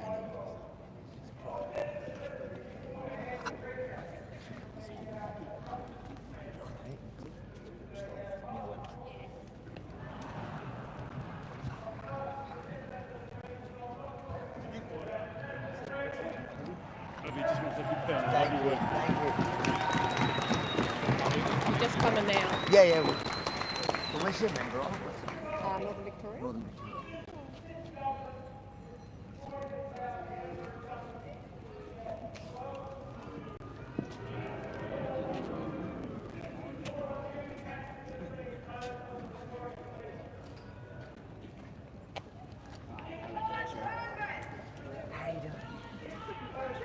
When I said I need to pee, I'm like, the first time I ever met you, I'm like, I just need to pee. Are you good? Do you need a wee now? No? All good? All right. Spell the name and Like now? Yeah. RIKKIE-LEETYRRELL. And One Nation member for North Victoria. Yep. Do you want to get a B-roll of the... Just give me that a second. Sexy hips, there you go. Yeah, got it. All right. What brings you here today? Look, I'm here supporting our farmers and our CFA members. I'm a member for North Victoria. I'm a dairy farmer myself, so I know how much this is going to hurt our regional communities. How's it going to hurt? Excessively. It's definitely going to hurt the hip pocket, up to 150%, an extra tax. We don't need this. Look, regional Victorians did not elect Labor into Parliament. We are being punished for that, clearly, because yet again they're taking more out of our regional communities. So do you think, because people here tell me they won't vote Labor, they never have. Do you think that's why the Allen government is saying we'll go after regional because it's not going to cost us in votes? Yeah, but the thing is, this is going to ripple into the city. The more it's costing farmers, the more it's going to cost everybody in Victoria. Look, it's going to see rents go up. It's going to see our produce go up even more. It's costing a fortune to feed your average family now. Can you imagine what this is going to be like in 18 months' time? Now, I know how much the Premier loves to hear from One Nation. What would you say to the Premier if she was watching this? Look, this is your people. Your seat is in Bendigo. This is going to hurt them as well. Everybody around there. And get out there, listen to us, because that's your job. And what about to the apathetic Victorian that thinks it's not our problem? Oh, it's going to be your problem. It's going to hit hard. Yeah. Thank you so much. Thank you. That was great. Oh, thank you. Right. I don't normally get stuff like that. Thanks, guys. That was great. Thank you. Thanks. Good luck. Good luck. Saw that you were here. Go find him.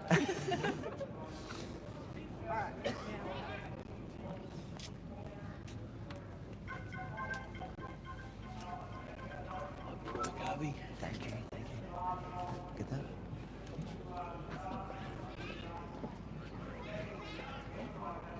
Right. So you're pretty new to the job? Beg your pardon? You're pretty new to the gig? Used to this. New. Just been doing it for 60 years. You can't hear me. That was a joke. Bad joke. So how do you feel now? Clearly appreciated for your service? No, I'm gutted by what's happened to CFA. It's been destroyed. Why does it hurt so much?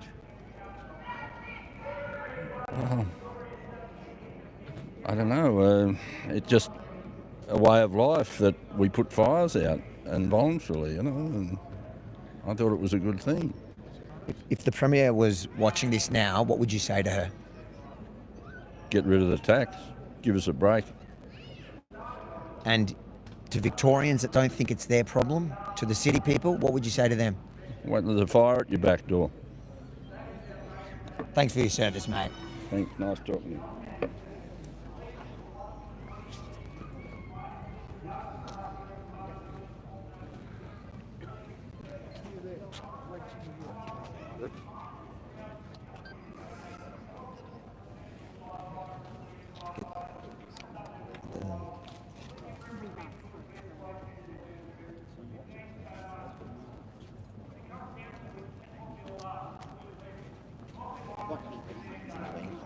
There's a lady up here.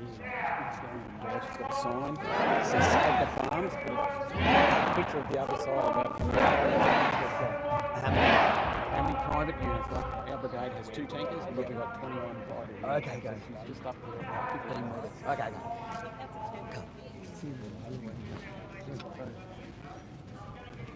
see if we can squeeze through. Oh, it's ending now, so let's.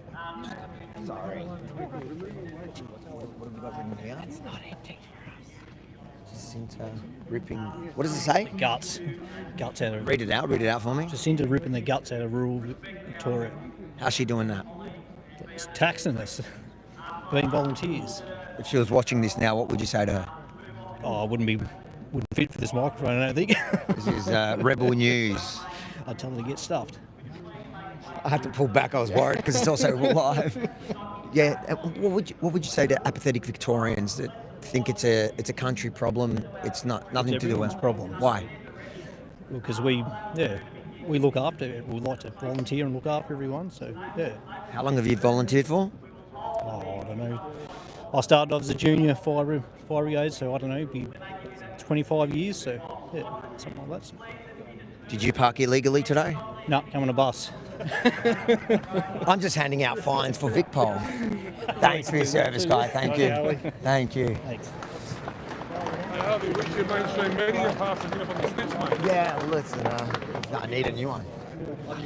Thank you. Where are you from? Conniving, mate. Are you a volunteer? No. Farmer. You're a farmer. Can you tell us why people should care? Why people should care? Well, simple. It's going to affect everyone, mate. Your food prices are going to go up. Your grocery prices are going to go up. Everything's going to go up. What farms do you? What do you farm? We farm just sheep and basic grains. Yep. Are you guys going to survive it if they don't? Well, luckily it's retirement for my old man, so he might get out of it, but I don't think so. No. Thank you, mate. Thank you, mate. Keep up the good work. Thank you. All right, let's quickly do. Here we go. This one. See what you want. Oh, show us. What have we got? 2 tankers, 21 private units. So explain to me what does that mean for us city folk that don't understand? You got 2 tankers. 2 tankers supplied. 2 fire trucks, CFA fire trucks. But then we have 21 farmers-owned private units. So those are private units by farmers. So the farmers are actually paying for their own unit. And they have a tank fire unit, and they go out and fight the fires as well. And now they're also going to be taxed. Yeah. How does that make you feel? Shit house. We work our guts out. Like the other. Just a private unit costs Jacinta nothing. Nothing at all. And she's if they're not volunteers, they won't get any exemption or anything. Yeah. What would you say to the Premier if she was watching this now? Resign.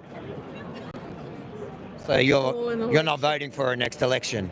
She won't stand for the next election because she'd lose her seat in Bendigo.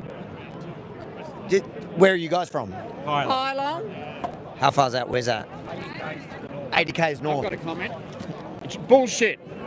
No, bullshit. I brought a whole bag of it. You bought bullshit here? Cow shit, yeah. Bullshit. Why do you have to bring bullshit when there's an entire parliament full of it? Yeah. Well, it's coming out from under the door. Do you have proof you actually bought that from the country and you didn't find it here? No. I'm a farmer. Look at this fresh one. Holy shit, that is fresh. You guys are just so willing to actually touch it. You want to have a go? I'm from the city. Grass. Botanic processed grass. Organic. What would you say to Jacinta if she was watching this now? Well, definitely scrap the tax, and I think essential services and emergency services should be funded through consolidated revenue. With all the money they waste, they can afford it, and that's where it should be funded, not through farmers who do all of. We put the fires out. What would you say to the apathetic Victorian that doesn't think it's a them problem, it's a you Well, problem? I think they need to inform themselves, and as one of the speakers said, this exemption is rubbish. When you go into the details, it's so conditioned out, we'll get very little. And it's only on one property. Most farmers have lots of blocks, so they'll only get an exemption on their house block. It's everything's so conditioned out, we won't get anything from it. Melbourne's the protest capital of the world, but most Victorians are sick of protests. Have you guys felt welcomed here, or? Oh, yeah, I think everyone's been very good. The police have let us in, yeah, and we've been heard. So I think, yeah. I did notice this morning driving in on the radio, Victorians were calling in for the first time supporting the protests, where usually they're calling in and saying, stop protesting. Yeah, no, but I think they've been very supportive. Appreciate you guys. I think they've got to get the facts. I think there's been a lot of spin on it, and there'll be a lot of spin today about, what's actually happening. If you get into the details of it, it's really bad. How long have you been a volunteer? Well, I joined in 1978. 1978. 78. 78. All these people have been in for. So what are you complaining about? You've just started. That's right. That's right. 1978, that's before I was born. Last century. My goodness. But look, Kevin would be longer. When did you join, Kevin? When did you join? What year? February 65, so I've just done 60 years. You even know the month you joined? Yep. February 65. Yep, so I've done. How's that possible when you're only 23? I wish I looked that. All right, guys, thanks for your service, eh? Thank you. It's important that you ask those questions, so well done. Yeah. Harvey, can I say that this tax is blatant discrimination against the farming community? Pure and simple. They know that because we're a small percentage of the community, they can afford to lob a 180% increase on it. It's going to add more than 25% to our shire rates and tax bill that we pay on the value of our farming property. And I'm jack of it. I appreciate it, mate. All right. Thanks, guys. Keep going. Come. Let's get a couple more in. Yeah.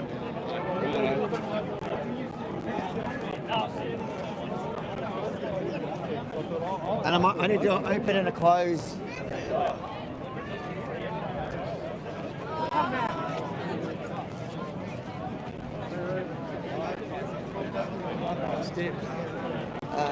Maybe I should do the open and close now. Let's talk. You got a good shot? Where'd you go? Where's Benji? Oh, yeah, I got him. Here. I'll do the open here. Yeah. Yep. So for those of you tuning on at home now, this is how we open a report, and you'll see me stumble through it. Sometimes I've got to do it more than once. Yeah, ready? Yemini for Rebel News in Melbourne, Australia, the protest capital. Usually a protest that Victorians don't welcome, but this one seems to be welcomed by locals because it is the CFA, the Firefighter volunteers and the farmers coming from the country here to protest a new levy that was pushed through Parliament by the Labor government sneakily last week just before today's budget came out. So we're here to find out why. I did that in one round. Usually I don't, but it's because you're all watching at home. How you doing, guys? Good, mate. My mate from the city sent me a message to catch up with Ali. It's Avi, but Ali, I know people get mixed up. Ali, you're a volunteer? Yeah, mate. I've been a volunteer for 35 years now. Been captain and that. And where are you guys from? From up at Nil, just near the Victorian border. SA Victorian border, yeah. SA Victorian. Farmers, so we get hit hard. So you're double your wheat farmers and your... So we're looking at a $20,000 increase. What's that going to do to you? Oh, mate, it's how do you budget it? Like, we're in pretty well drought at the moment, so I don't know, mate, things we have to go without. Yeah, school camps and stuff like that, you know. And volunteering for 35 years, how does it feel that the government's turned around and slapped you with this new tax? It's horrific, mate. We've done that many thousands of hours on strike teams, Black Saturday and that, away for a week at a time, and to get treated like this, pretty ordinary. We love our trucks, we respect them, the time we put in, mate, it's unbelievable. But to have this happen and put it through at 2 o'clock in the morning with the minor parties, and that's pretty. Look, it's what you expect from this government. So. What would you say if the Premier was watching this now, down the barrel of the camera, what would you say to her? Can I swear? Or? Yeah. Yeah, I'd tell her to get fucked, Jacinda Allen. Yeah. So, that's the way we feel, mate. He wanted to come because this is his future. He's going to be paying for it, mate. And what would you say to the apathetic Victorians that look at it and say, okay, you're a farmer up in the country, that's a you problem, not us? What would you say to them? And look, the mentality of a lot of city people is that, mate. That doesn't worry them, but only one day it's going to affect them when they go to the fridge and there's no food, that we're going to say, we've got to make a stand, and just do something and make them realise that the milk just doesn't come off the shelf or the bread doesn't come off, the grocery store, mate. Like a tonne of wheat, there's 4,800 loaves of bread, mate, and we get $300 a tonne. So we're just sick of being a horse, mate. We're being ridden all the time. So, yeah. Is your produce going to end up costing more for the consumer, so for the people in Victoria? We can't pass that on, mate. We're a taker, not a maker in prices. So we'll just be bottom dollar for us to be less and less. So, yeah. Simple as that. Do you both work? Are you both farmers? Yep, Christy's on the farm and Riley's still at school, but he What'd helps. you say? You're not going on camera, no. Tell me, is it the food they give you at home that makes you taller than me at what age? How old are you? I'm 12. 12, and you're almost taller than me. Yeah, I'm not that tall, really. Look at Dad. Yeah, he's tall. Do you look up to Dad? Yep. Me too. Thanks, mate. Thanks for your Good on you, service. mate. Take care. All right, guys. Shake your hand, mate. Oh, thank you, guys. How you going? Can you tell us why it's so important to be here today? Well, we put in a lot of time for this CFA community, and we've got a farm, and we're going to just get really shafted on this whole job. I'm hearing from a lot of people, they sound like volunteers that have farms. Yep. So it feels like a double whammy. Is it going to hit you kind of twice? Oh, well, it's the amount that they're going up. Well, we're paying $2,000 on the existing fire services levy, and if it only goes up 150% in the, that they're talking in the first year, well, that makes it up to $5,000, and they're talking about putting it up to 400%, 400% in the foreseeable future. We're going to get in trouble. I don't know that bloke. That's what happens when you're through the snow. One second, I've got to talk to you. But what would you say to that lovely lady on his poster, the Premier, if she was watching this now? Does she want to get out and hold our hoses? Because, she might have to, because there won't be any of us left. That's fair dinkum too, mate. Appreciate your service, mate. Thanks for volunteering. All right, guys, he's going to get me kicked off every social media. Let's just, we understand she's just a hose, okay? So firefighting hose. Yeah, firefighting. I think it's going to get banned. So I see you're passionate about it. Why?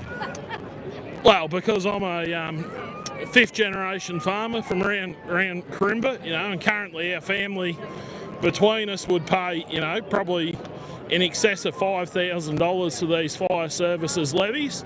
Now, when the Allen government increases that by 300%, which they will do over the coming years, that's going to take it from $5,000 to $15,000 for one family.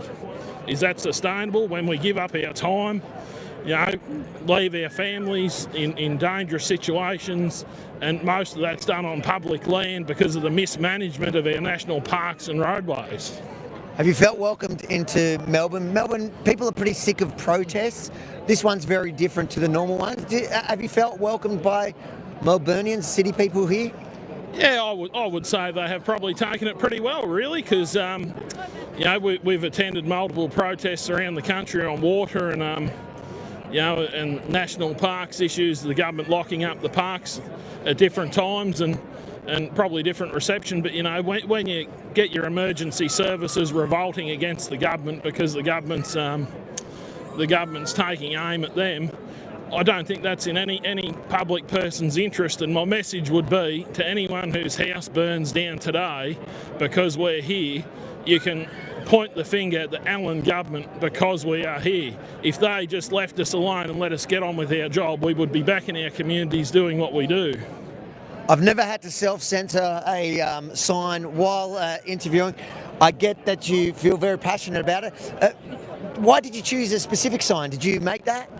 Yeah, it was just a bit of an idea, like the CFA's, a standard piece of CFA equipment is the rake hoe, and that particular term is also given to someone that screws around. Well, this Premier has screwed the state and everyone in it, not just farmers, business owners, residential owners. If you have any ambition in this state, if you want to own a house, own a business, get a job, this government taxes you, disincentivises you, but if you're a loser and you have got no ambition, then this government just hands it to you anyway. What sort of way to run a country or a state is that? Appreciate it, mate. No, thank you very much. Thank you. All right, he's going to get me banned. He's not. He's a good. I had a good run Yeah. until he got me banned. They're already asking me to send you your TikTok link and everything. I've got to send them your link for your TikTok and everything. YouTube, TikTok. YouTube. No, I'm not on the TikTok anymore. TikTok was the last time somebody did that to me. They booted me. Good on you. Thank you, mate. Thank you. Thank you. Thank you. How you going, mate? How's it going? What's happening? Oh, good. Just come down from Bairnsdale. From Bairnsdale? Yes. How far's that drive? We drove to Traralgon and then trained it. It's about 4 hours. Yeah. Why was it so important? Spending 4 hours here and 4 hours back. It's a long trek. Why was it so important for you to be here? Well, because of the tax, the issue for the farmers. Like I'm not a farmer, but I've worked with farmers. And just being part of CFA, I've only been part for a couple of years, but it's still a very important part of my life. And I don't even residential and as a business owner, we don't going to get taxed more again. And I want to support local farmers and that, and say no. How have you seen it affecting some of the the people that have been volunteering for, we've met people here 50 years that have been volunteering. How have you witnessed this whole saga affect them? Well, you've had past farmers in general, like around our area, they've left the brigade even years ago because of new taxes and other things and stuff. And you've got now more that are saying we're hanging up the hook, like enough's enough. There's only so much they can keep up on top of it. It's it's a pushing point. It's so I feel sorry for the farmers in general, and so. Appreciate it, mate. Good luck. Thank you. Good work. Thank you. Let me just see here if we can pull up. I might just do the super chats. Let's see if I can get that. Can I get a photo? Yeah, 100%. Yeah, let's do it. Good to see you. Good work. Thank you, mate. Right, just hold on a second. I'll see if I can pull up the super chats so I can read them.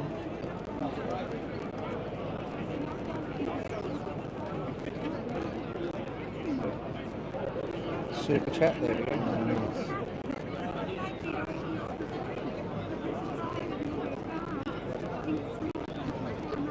Oh, you know what? I can pull it off his phone, actually. Okay. Well, do you have your phone? Can I just go onto my YouTube and I'll just read them from there? I'm just going to read your super chats while we have a minute. How you doing? You good? Fist bump. Ooh. I'm just going to read a couple of I think there's a couple of super chats, guys. I'll read your super chats and then I'll keep going. Love your work, mate. Thank you. Thank you. You volunteer? Yeah. Can I have a quick chat with you? So, how long have you been volunteering? Oh, I've been part of our family for years. So, since we're 16. Where are you from? I'm from Yay. Yay. Yep. And so, how's this affected you and your family? Oh, look, indirectly, it's hasn't been too bad, but we've got all the farmers around us that are affected greatly. But it's not just the farmers; it's everyone. Every person is going to be affected by this. It's just a cash grab. And what would you say to the Premier now if she was watching this? Oh, fuck off. Like, seriously, like, she's an arse clown. I know you can't put that on there, but... Well, one of them's live, so too late. But so there's a lot of passion. People are really angry about it. It is. It's a lot of passion because it's people's livelihood. There's mental health's a big issue. It's just a disgrace what they're doing. And on budget day, where's the money coming from? Well, how can this government have a surplus? For Christ's sakes. Do you think they're helping the surplus? This is, yeah. So they're taking from the country people that likely won't vote for Labor anyways, and they're feeding their budget. That's what you think's happening? Exactly, yeah, absolutely, 100%. Do you think this is going to overshadow, though, the budget and the spin from the government? The fact that so many farmers have come out here and so many volunteer firefighters have come out here, and it's all over every news channel. It's live here. There's thousands of people watching. Do you think this is going to make a difference? Oh, I hope so. It has to. I mean, we've got to do something, don't we? We've got to stick together and we've got to do something. It's atrocious what they're getting away with. Unbelievable. Appreciate it, guys. Take it easy. Driving back, how far's the drive? We're catching the train. Train, how far's the train? Oh, it's about 50 minutes. 50? Oh, not too bad. Then an hour's drive. And then an hour's drive. All right, so 2 hours. Yeah. So 2 hours, 4 hours travel today to be here. Yep. Are you going to come to every protest there is? Do our best, yeah, absolutely. Still put food on the table too. Yeah. Are you? What do you do? Earth moving. Earth moving. Yeah. Take it easy, guys. Safe travel. All right. To Joel's eyebrows for us too. Yeah? Joel's eyebrows. Yeah, do you have a message? So they're down the. Actually, live. This one will be live. Joel, love your eyebrows, mate. Keep it up. That's Joel Jamal, who comes onto the Opposition podcast. He's been a guest host recently. He's going to come back. He's going away at the moment. But so tonight we've got the Opposition podcast with David Limbrick from 7 p.m. Hit that notification button. You'll get the notification straight away when that's happening. So we've got Limbrick on tonight. We're going to talk a bit about this, and I might bring this clip up and maybe zoom into Joel's eyebrows while he's away. Oh, why not? We love Roxanne too. Keep getting stuck. Now you've gone too far. Now you've gone too far. Stuck into Roxanne. We love the banter. I think your beard and Joel's eyebrows. You think they'd go well together? Yeah, I just think you wouldn't see a face. Right. That'd be good. That'd be good. It'd be an improvement for Joel. It would. All right, there you have it. This is raw, unedited, live. I've never done this before where people join me in my reporting. Do you want to chuck me your phone with the YouTube, or you can with the YouTube so I can read the comments? I do. Whoever gives it to me first. I'll just read some of the super chats. I don't know if they're super chats. You should be able to pull it up. Let's see. Top messages. Does it give me super chats here? Does it let you see super chats? Oh, yeah, it does. Here we go. Come. Julie says, thanks for the stream. Great work. Thanks for the super chat, Julie. Let me see if I can go scroll back and get any of the super chats. Oh no, that's not. I wonder if it only lets me do that from my account. Where's a good spot? Hold on. Where did I go to the comments again? We go live chat. Where do the super chats? That's one. I know, I read that one, but it only gives you the recent ones. I'm going to have to log in. Can I have a photo with you, mate? Can you have a photo? I was literally about to ask you for the same thing. I have been subscribing to you and following you for ages. And where are we? Do you want me to do it? Yeah, you do it. Yeah, so what you do, let's see, I'll teach you a trick. I've got to go the other way. Yeah, but I think we can do it. Oh, yeah, we can go. Usually this camera's better. Oh, you're too tall though. Hold on, we'll get again. Love your work, it's mate. that you're too tall and I'm not too sure. Where are you from? Lilydale. Why is it important to be here? It's important to be here to support firefighters across the state, support our farmers, and to let the government know how the people on the ground feel in regard to the taxes. It's good to see the United Firefighters Union and the volunteers together, shoulder to shoulder, and the farmers to just to ensure that the government and the Premier know exactly what we feel about these taxes, and that the taxes aren't being put in regard to us. We I doubt we'll see any benefit from them. And that's just not good enough. It's just not good enough. And if she's watching today, what would you say to the Premier? I'd say review what it is you're doing, and take heed of what the people up the bush are saying in particular. Because there's an election coming, and our voices and the voices of the rural and farming communities will be heard. Have you felt welcomed in Melbourne today? Because I think Melbourne is pretty sick of protest, but there seems to be a different feeling about this protest, or is that just my imagination? No, that's spot on. There's a whole different vibe here today. I was talking and watching people interact with members of Victoria Police, which is fantastic, and talking with each other. A lot of people know each other through the various emergency services, maybe haven't seen each other for a while, and there's a lot of discussion, a lot of smiling faces, but there is a very stern message to go back to Victorian State Government, and I think we've achieved that here today. Thanks, mate. Thanks, Thank you. Yeah, you keep up your work. Cheers. I wonder if there's another way to do it. How do I...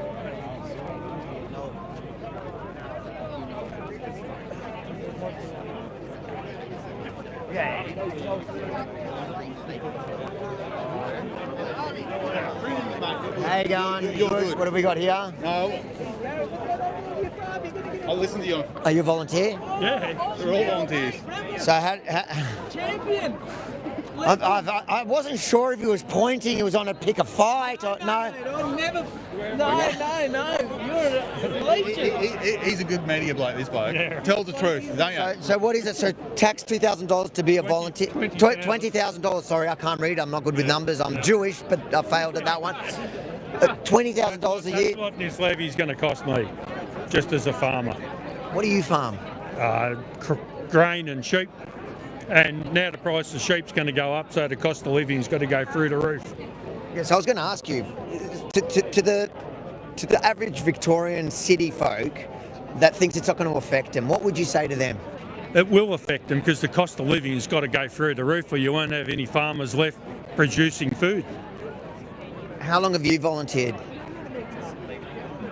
45 years. So you're pretty new? Yeah. Yeah, I don't need me by the look of it, so it's time to retire. 20,000. So if they had the tax, for example, for the period of time that you've volunteered, somebody better help me with maths here. Yeah. 45 times 20,000, that would have been to 9. It's only just. Are we talking about, what's 45 this times tax 20,000? has only just come with this government. That's right. This tax has only come with this Labor government. Yes, but I'm just trying to put into perspective for people at home to understand, if you volunteered that whole period of time and they had taxed you, that would have been 45 times 20,000. 900,000. Is it 900,000? 20? No, I feel like it has to be more. Someone get a calculator out. I feel like it's got to be more. Is it 900,000? 45, which is a lot, but I feel like 20,000 times 45, is it 900,000? It is 900,000. This is why I am the only Jew that can never be an accountant. So it would have cost you to volunteer for the period that you volunteered almost $1 million. Yeah, nice, wouldn't it? You wouldn't be a volunteer, would you? I guess that kind of takes the excitement out of giving back, doesn't it? Well, why would you? Would this potentially stop you from volunteering? It'll probably stop me going away on strike teams. You're still going to look after your own patch, maybe, but we're not going out in the trucks. We've all stood down, so You're not going to go on Crown land, are you? no, we're all stood down until the fire levy's gone.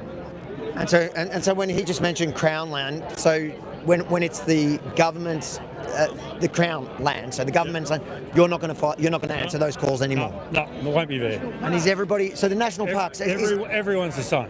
So the national parks are going to be stuck burning now. Yep. Everyone that was here won't be fighting the fires. Guarantee it. What would you like to say if Jacinda was the Premier's watching this right now? What would you say to her? Scrap the tax. That's it? That's it. Just scrap the tax. And then you like her again? No.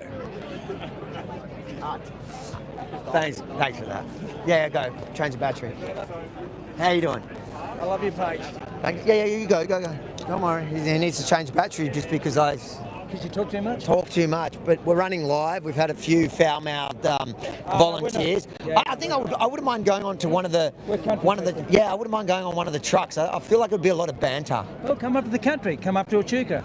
Would you let me on the truck? Come up to Witchyproof. Would you let me on a truck? Somebody will. Absolutely. Might need to come. Actually, that's not a bad idea. You need to get out into the country, mate. Come and see the country people. Look at them. They have hearts. Come halfway to Mildura and you'll see us. Halfway? Where are you? Witchyproof. Is that near Swan Hill somewhere? Do you know Peter Credlin on Sky News? Yeah. Peter Credlin comes from Witchyproof. She's a country girl. Because I spent some time when I was about 18, 17, 18, picking. Oh no, it must have been 18 because I was picking grapes. Yeah. Was it grapes next to Swan Hill? Yeah. And I lasted about. It mightn't have been grapes though, but I was up against all the Asian, like, I don't know, they were Vietnamese there. So I was like super slow. I got fired about a week later and I got banned from every pub. Apparently they thought I talked too much too. Swan Hill, I want to say this. If I come to Swan Hill, that was about 25 years ago. Will Swan Hill let me back in the pubs now? Of course they will. Absolutely. We're country people, mate. We let everyone back. Will you give me a reference to the Swan Hill pub? Absolutely. If Swan Hill don't, Witchyproof will. If Swan Hill won't, Witchyproof will. Guarantee it. You might eat your words once you let me in after a few beers. No, Witchy will. The Terminus Hotel in Witchyproof. Okay. Ask for the Royal Rissoles. And I'm allowed in 100%? Absolutely. The Swan Hill ban doesn't cover that? No. All right. Witchyproof. What have we got here? We've actually got a sign in because a lot of people have been talking about the minor parties that helped get this levy tax through. That's what you're referring to here? Yes, yep. Yes, they're, it's like, the independent parties that spoke earlier that were against it, they weren't up for being bored or anything like that. It's a shame that these other parties are happy to do that sort of thing. What's your message to all three of them? Forget the Labor Party for the moment. The Greens that go on about the environment. Animal justice. I imagine if Crown land burns, animals are not going to survive those bushfires. And legal cannabis that you would think would support farmers. What would you say to them three?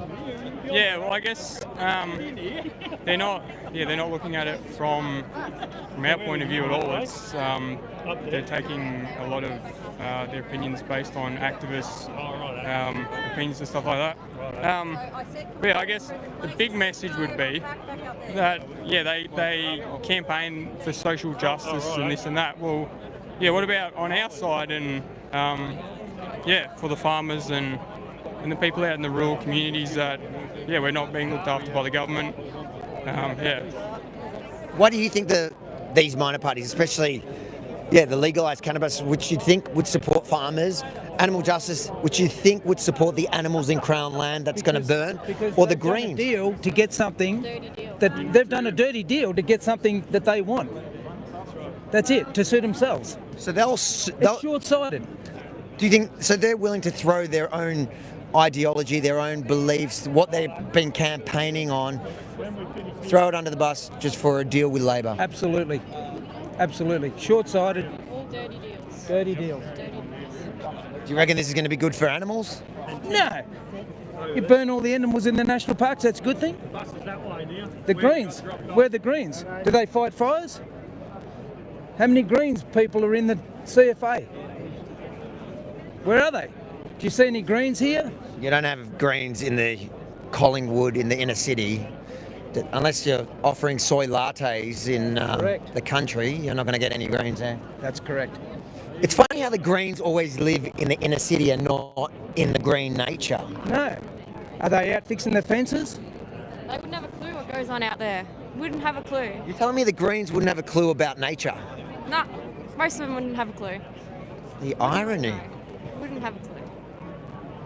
Not anymore though, like the Greens Party was created on that basis of the environmental side of things and preserving that and all that, but they've just, I think they have lost their way. Yeah, that's totally right. They were, but I think they're more of a... Yeah. They've shifted away from their core values. Not shifted, they've departed their core values. But in the Greens' defence, they'll say, if we get rid of climate change, we don't need the CFA. Can I say bullshit? Say what you want, this is Rebel News. That's bullshit. All their bloody electric cars and stuff are causing more climate change than what us farmers are and what we're causing out in the country. Yeah, there's more damage in the city than what it is out there. I'm just playing with you. Screw the Greens. In fact, what do we say? Australia voted, in the last election, it looks like for some reason the Greens got wiped. Why do you think Australians hate the Greens so much now? Because people take, Australians are pretty laid back. It takes us a long time to absorb stuff and get and realise the change. We don't just make a decision today. We need to go away and think about it, you know, and how it affects us. So it takes us a little while to get used to that, and that's why it's taken us so long to cotton onto the Greens and say enough is enough. People realise they're full of it. Absolutely. All right, guys, thank you so much. Thanks for your service. For those of you that, and good luck to those of you farmers that are going to cop it. Yeah, they've gone to the Teals, that's why. Who have gone to the Teals? All the Greens voters. Oh, they've gone to the Teals, yeah, which isn't much better, is it? No, it's fucking... There's a live happening, mate. You're covering one, you're caught on another. No, that's the problem. They've just gone to another independent that's got no idea about reality. Yeah. That is the problem. All right, guys, let's get a last couple. We'll do closing.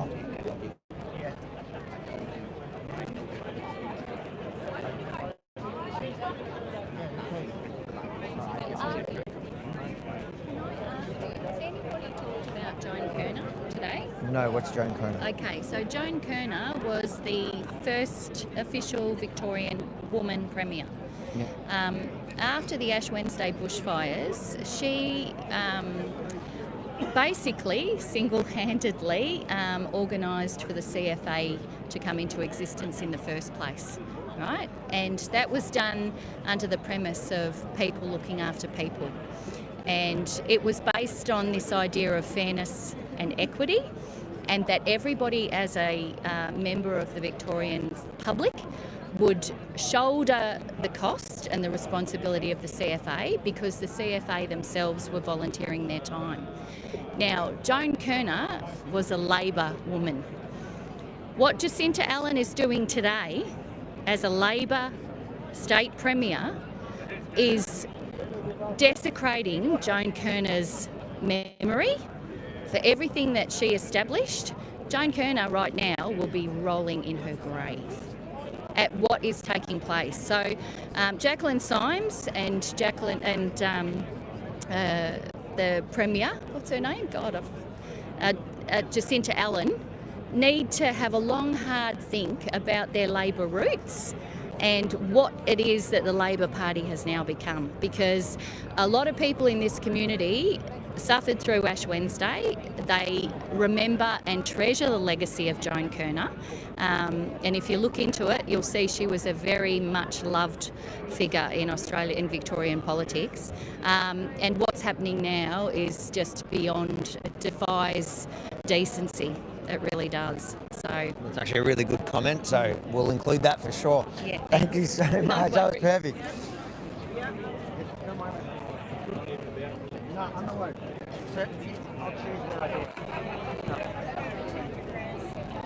Let's keep going. I'm just trying to see if how super chats. Have there been more super chats? No, not I don't. I'm gonna have to work out, guys. I want to thank those that are giving us when super chats come through. Just let me know now so I can read them as they come through. I can't seem to get to the first ones because I'm logged in on the wrong phone, so we're going to have to make sure to have another phone logged in. But I appreciate the super chats. Any super chats that are coming through now, I'll read them. And the ones that I missed in the beginning that I can't read, I'm sorry. I hope you're enjoying the, I guess the behind the scenes of how we report on these kind of events, on protests. So we'll keep going.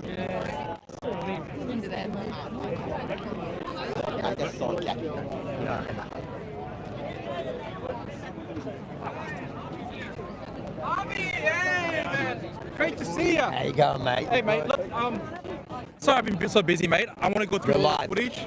Okay, so right now, council and Jacinda Allen is raising our tax. That's like squeezing your balls, mate. It's just you gotta free the people of Victoria. You gotta lower our tax. We can't afford this.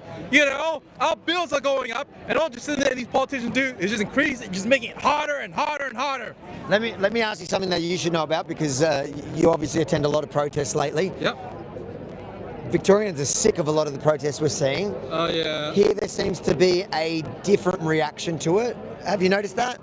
Well, in this protest, you know, we got people from different parties. You got Family First, you got Libertarians. I think there might be some One Nations around here. You know, all of us agree, like, it doesn't matter, that we should lower taxes, okay?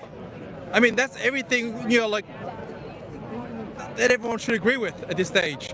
Lowering taxes should be a winning policy. Like, it doesn't matter if you're left, right, center, whatever it is. Everyone here came together to lower taxes and to scrap this BS. See you later. Good to see you. Good to see you. How are you doing? All right, let's talk to a last few volunteers on it. Come to this side. We haven't done this side. Oh, this is a good sign. We should do it. How you doing? Good. I've read your book. Love your work. Thank you. Thank you. Thank you. Good on you. I'm glad somebody read the book. Yes, we did. What was your favourite part? Oh, all of it. You just keep going. You just keep going. There you go, guys. You can get the book at. Oh, from us. Yeah. Oh, I love want to it. know when you're doing. There we go. I got one from us at rebelstore.com.au. Yeah, I want to know when you're doing one for Jacinta for the Wicked Witch of Bendigo East on a T-shirt. Oh, that's a good idea, team. We're going to have to. Yeah, The Wicked Witch from Bendigo East. I like it. No, I like that too. Make one and I'll buy it off you. All right, there we go. rebelstore.com.au for those who are tuning in. Yeah. You'll be able to get those t-shirts, and I think we're going to have to put one together. Daniel, you're watching this, I know. Yeah. Make sure to get that organised. Yes, well done, Harvey. Well done. I like you, Harvey. Love it. There we go. Hey, Jen. Let's get it. Jen, get a photo of me and Harvey. Oh, the Bendigo girls. So you are the ones responsible for Jacinta. Yeah. She's yours. I want a photo of Harvey and me. Daniel. Come Yeah, on. I thought you meant Daniel. I thought we got to pay Daniel double because. Come on, get your photos out. Oh, I like Harvey. There you go. Well done. Yeah, I like Harvey. I like you too. Thank you. There we I go. like watching your reports. I appreciate I it. do. I love it. Thank- Great. Okay, let's get a couple more last interviews. Come. Got a good story of a guy over there that walked off his farm about 10 years ago. Yeah. And he's running an organisation now called the Unbreakable Farmer. Just if you're Okay, where is he? interested. Next to the mayor. I said I'd get it. Okay, yeah, come. You got that? You got that one for? Oh, here we go. He's a good guy, Harvey. One. All right. What's the Unbreakable Farmer? Well, I'm a mental health advocate and speaker, and I get to travel all around Australia. But Victoria. I'm a Victorian. I come from northern Victoria. I know the impacts of the levy, the drought, all those things. So it's been, I come and lend my voice here today just to make sure that I was, making sure everyone's looking after themselves and making sure they're taking care of themselves and the people around them. How do you think this is going to affect the farmers if they don't scrap it? Look, I've already fielded phone calls from mid last week, flat out, with emotional, raw and heartbreaking stories where it's pushed people to the absolute limit. People in rural and regional communities at the moment are emotionally, physically and financially broken because of the drought. So this is having a massive impact. What would you say now if the Premier was watching? What would you say to her? Look, I think take regard to the rural communities. Like Victoria is bigger than Melbourne. Make sure that you're taking this message and heeding this message to make sure that you make decisions that are beneficial for all Victorians, not just the people in the city. And what about the apathetic Victorian? What would you tell them? Apathetic Victorians, people who think it's a country problem, not a city problem. It's not, and we heard that on the stage today. Like, you know, we might be a very small minority of the population of Victoria, but we provide all the food. So I think that's the thing that will have an impact if food runs out. It's a lot to do with food security in our state and in our country. Thanks, mate. Thank you. All right. Come, let's.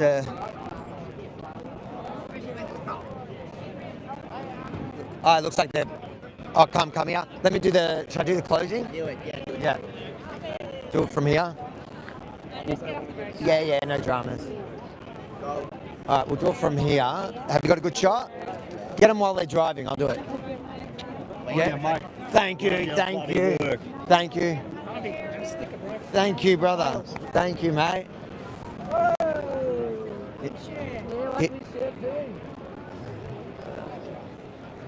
I'll do the bumper, yeah, from here. Or should I do a bumper? Go now. If you enjoyed this report, make sure to like, comment, but most importantly, share it far and wide. Give a voice to these heroes that are being put through everything by the Victorian government.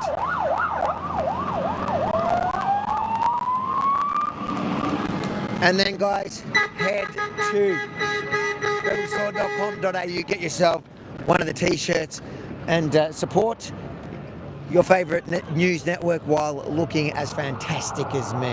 rebelsword.com.au. Till next time. Thank you. There we go. Where are you from? Melbourne North in South Gippsland. Get a bit of B-roll of this. Actually, get B-roll of this now. So we have it for...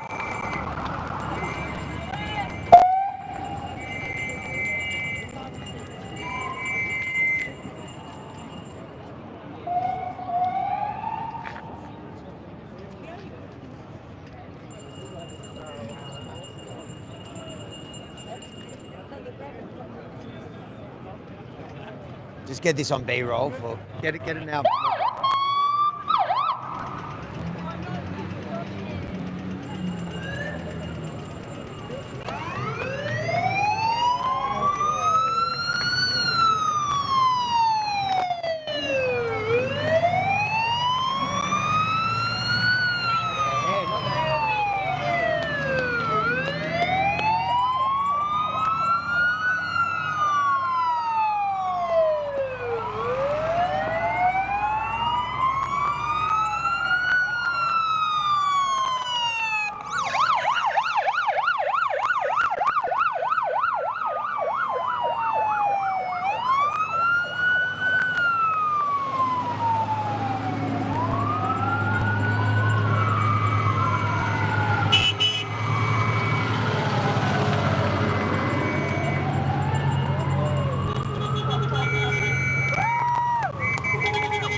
That are no longer up to the modern safety standards. The volunteers still go on them to help their neighbours, and now they're getting taxed a shitload to go on them. So that's what this government's doing. I'll get you on camera in a second. I want you to tell me that. No, I want that on camera. So I just get in. He's filming it, and then I'll get you on camera.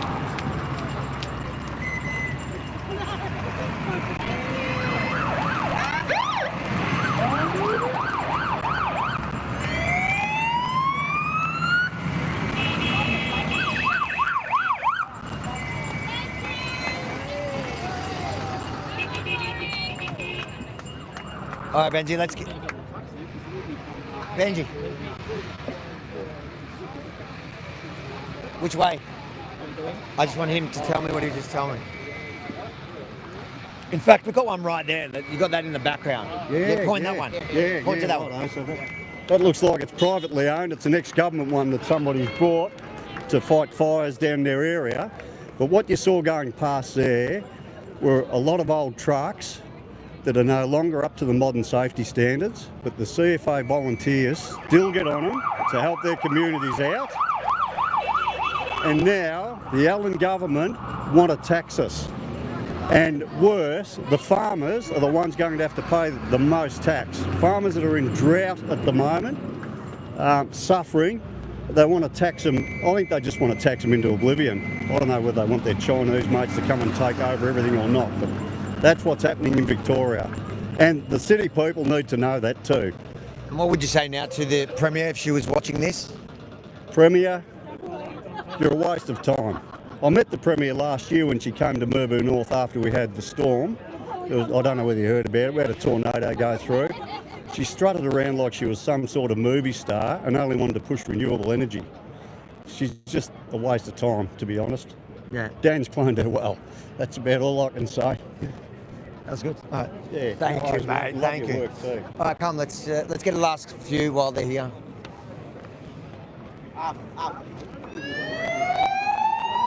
I've got nowhere to put it. You were a bloody ripper over COVID, lad. Oh, you enjoyed that? Now I'll give it to you because otherwise I'm going to end up throwing it. Thank you. Thank you. The last time I saw you was at the march here for the membership. That cruiser here. Another one of ours from our Another one of yours. Show us that.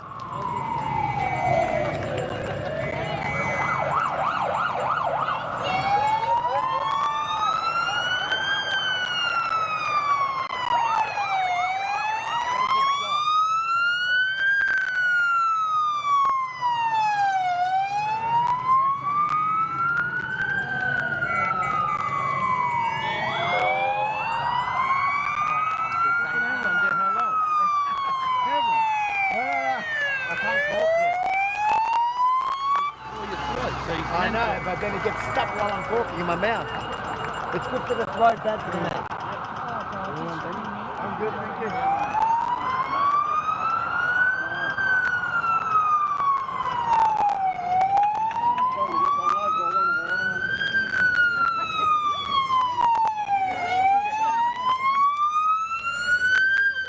Deported back to Sri Lanka. The government had enough of him. He was a diversity hire at first, and undercover he was. What? One more time. If I what? If they thank the coppers one more time, I was going to vomit. Come on, they So got no fucking idea what protest Through is. pro. Oh, but they We weren't during the COVID, mate. We did it. See ya. What's the name of the woman in the animal party? I know who you're talking about. I know you're talking about animal justice. Yeah. We all drawn a blank. No one remembers her name. Georgie Purcell. Georgie Purcell, I think. She invited the bill through with Daniel Andrews last time. No, that wasn't. That's not her. Patton something? Oh, she's not animal justice. She was a sex party. Yes, her. Sorry, her. What was her name? The one that was sex party. Fiona Patton. Fiona Patton.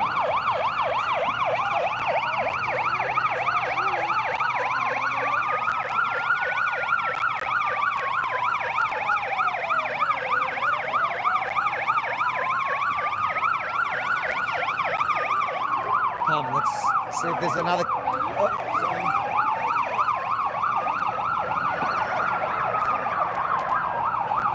See if there's an interview with the background. Where's Benji? Do you see Benji? Oh, there he is. Benji!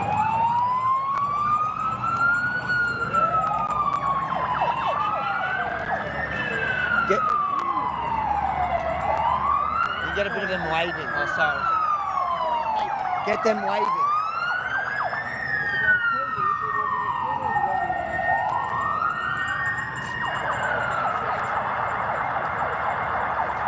Coming up from here. How you going? You alright? Good. You volunteer? No, really small business.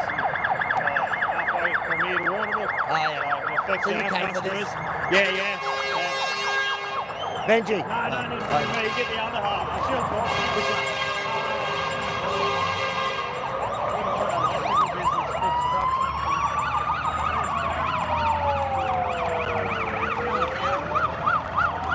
I want to do interviews with this in the background.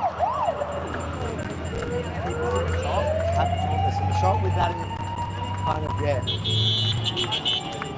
So they're currently, I think they're just driving around the city at the moment, aren't they? Are they just driving around here?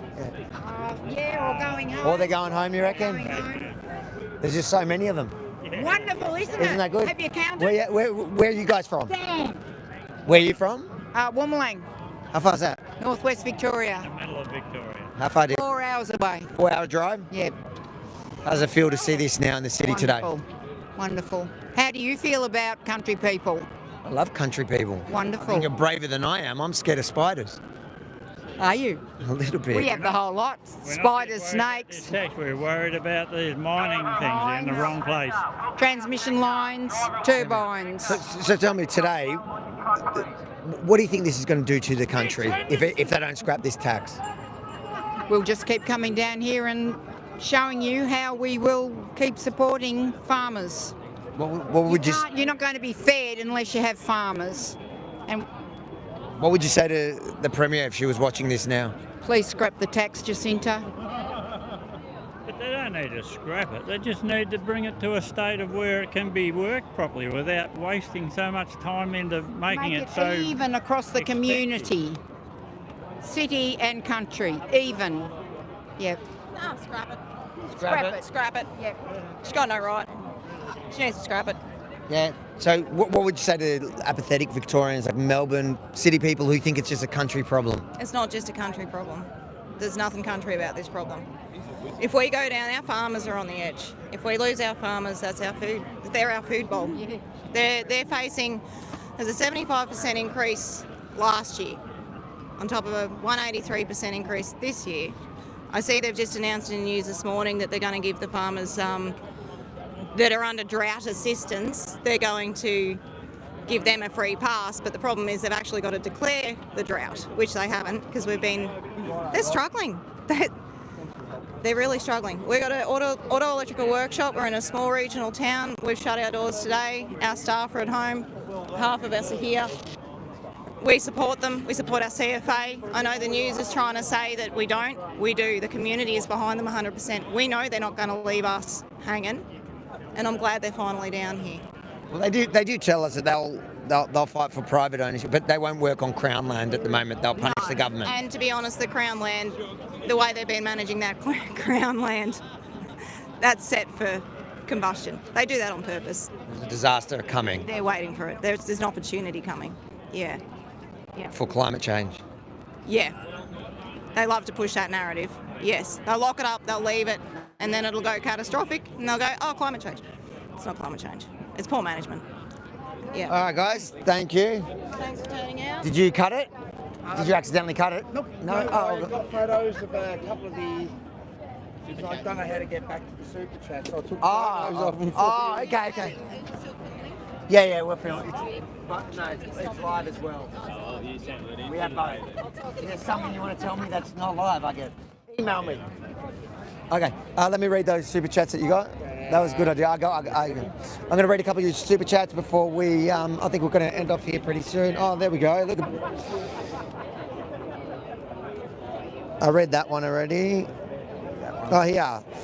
James, thanks for the super chat. Says thanks for talking to my mate Avi, the one who said get F Jacinta. I know you're probably going to get us pulled, mate.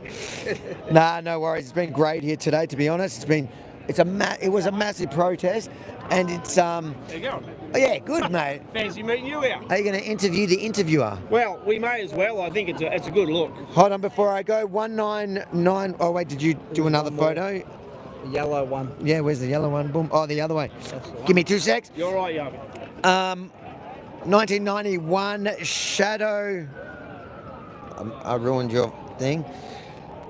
Shadow here. Thank you for the super chat. I'm a city folk, but the rest of my family are from Geelong, from the Geelong community. Absolutely heartbreaking to see. Heartbreaking over the last 48 hours. Keep fighting, farmers and CFA. The everyday folk are here with you. That is the sense I'm getting in Melbourne at the moment. Even just driving in and listening to the radio and the talkback radio people calling in. Usually when there's a protest in the city, people are calling in angry about the protest. Today that was different. Talkback radio, everyone was calling in saying they support it. They were saying, I heard people calling in and saying, I'm stuck in traffic, and for once I'm happy to sit in traffic to support the CFA, to support the farmers, because they realise what's at stake here. What's happening, mate? Well, so who's interviewing who? Well, that's a very good question. I think I've done this a few times with different people. It works out pretty good, actually. So I'll be the judge of that. Yeah. So I just interrupt something that's going in now. Oh, okay. So who are you? You're the Billboard Battalion. Billboard Battalion, yes. What is that? So we're basically a educational political organisation. I've got 40 years in history of ag politics. I'm a third generation dairy farmer from northern Victoria here, and we travel Australia dealing with all the political issues, the big ticket stuff, the worldwide agenda stuff. Had a lot to do with the COVID. So therefore, now we're starting to see regular, ordinary people who are going, hang on, something's wrong. Our government is not actually looking after us, and we're starting to see farmers now who have been the hardest to turn around in history. They're glued to the National Party, they're glued to the Libs, they don't like politics, and now they're starting to say, hang on, Parliament is making things that are destroying us, going to send us bankrupt. It's going to take food production out of Australia. And as you said there just before, the city people now are really getting behind this because they're starting to understand what's happening. And this is a big problem that we have in rural and regional Australia, is that the people in the city will help us, but they just don't know what's happening. So I thought it was interesting that I clapped eyes on you when I was standing. I thought, yeah, he's not really as tall as I thought he was, but that's okay. If you go down one step, it could help you out, mate.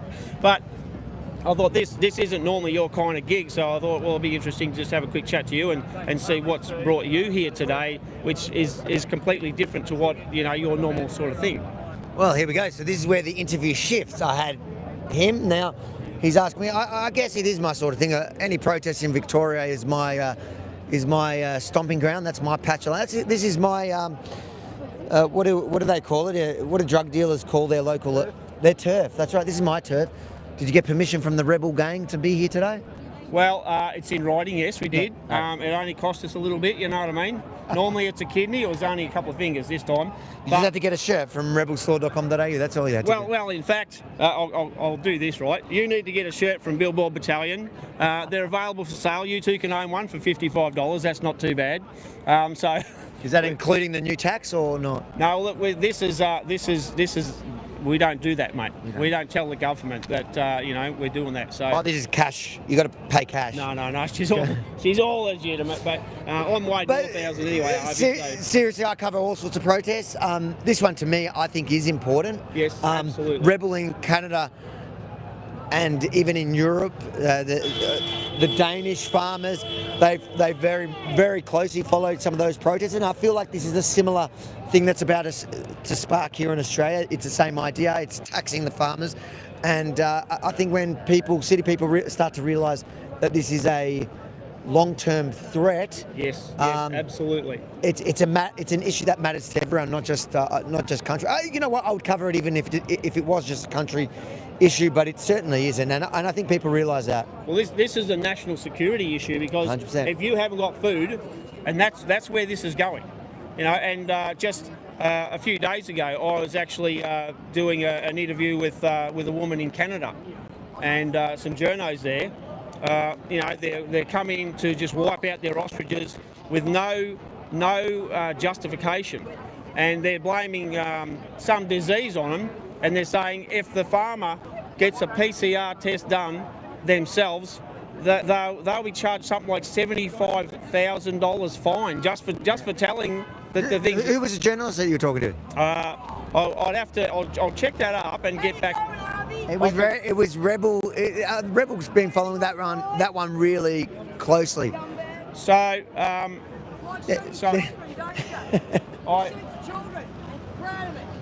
you need to settle down, Jackie. Not every protest is about Jackie Dundee. You on video lying. So, lying. So. Claimed cultural Go on. case Jackie. Is this really the place and the time?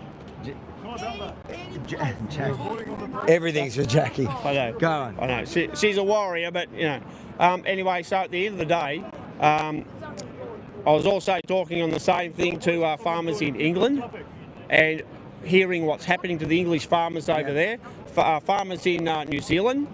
So you know, this is a global, big picture problem, and this is where we need to be. And well done to you for covering this today, because this is very important. And if Rebel's been covered in Canada as well, you know, this is critically important. Your food security is everything. Absolutely. All right, mate. Well, look. Good to meet you, mate. Yeah, absolutely. We'll And keep in touch, eh? look, maybe, yeah. Next time we see you, just stay on the step, just there, mate. Please. Well, I just just try it. See, you're still going to be taller than me. One step down. One step down. How's He's that, mate? still Is taller that than me. happy? Is that He's happy? still taller than me. Look, go back to back. Yeah. Back to back. Go back. Is he still taller than me? Yeah. You know what?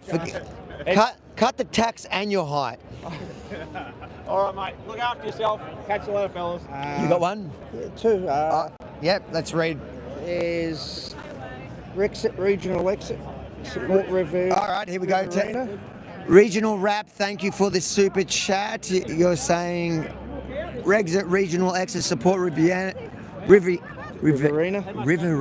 I'm reading this phone is small. New State Movement. New State Movement, remove Melbourne's influence. I'm not sure exactly what that means, but thank you for the super chat.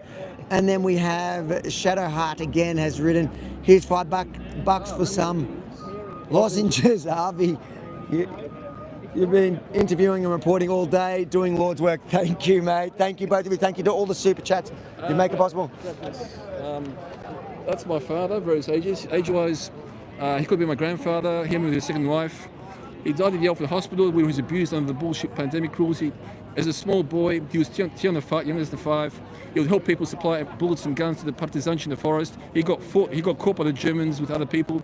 He faced foreign squads, not once, not twice, not 3 times, 4 times. Each time he was saved by partisanship. When you type in Marian-Wagner.com, there's 3 little lines. You click on that subsection. So basically, the crazy is for this to reach millions of people. So people can realise you don't have to be a young, strong man, whether it's a young boy, elderly person.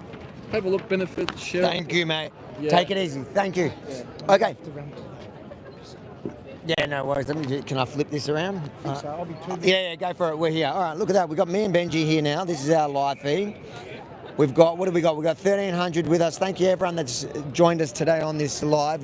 This was the first time that we've actually run a live while doing our reporting. So you've got a bit of a behind-the-scenes experience to see how we actually do our reporting.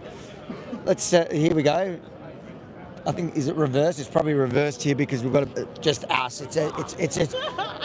We've flipped the camera around. But what does it say? It says, read it for me. So, tax on tax on tax. Stop the socialists destroying family farms and small business. We're from rural Victoria. Scrapthetax.com.au. You have a website? Yes. Yeah. But also we have this sort of problem going on in our country areas. The fake green energy, all the scams from the government. All the scams, yep. Absolutely ruining our beautiful farmland. Hold on, I'll flip it around, I'll get it. Stuff. Yep. Absolutely destroying for this net zero crap. There you go. Yep.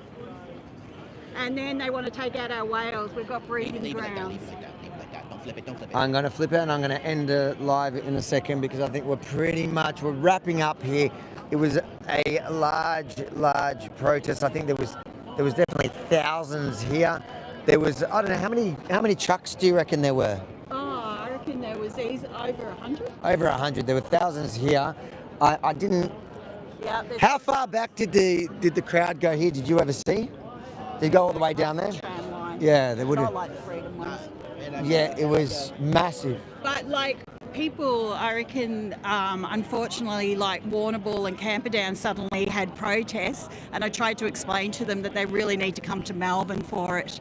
They don't quite understand. Oh, they had People are protests waking there up. as well. Yeah, but they didn't realise that you've really got to get to Melbourne so that the people here see what's going on in the country. We know what's happening in the country, so yeah, people have got to get to Spring Street. and show these politicians what's really going on. I think today they did show them. I think there was a big crowd. There was a lot of trucks, and there was a high energy. Yes, yeah, yep. And a But consistent message, I heard. And Oh, there you go, flip around. There we go, we've got Daniel back.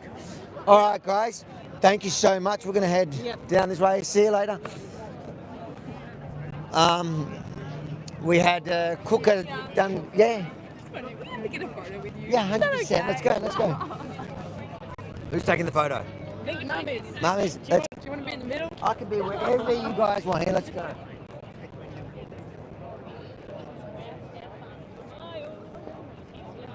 Let me ask you, do they make, if I volunteered, do they make them my height?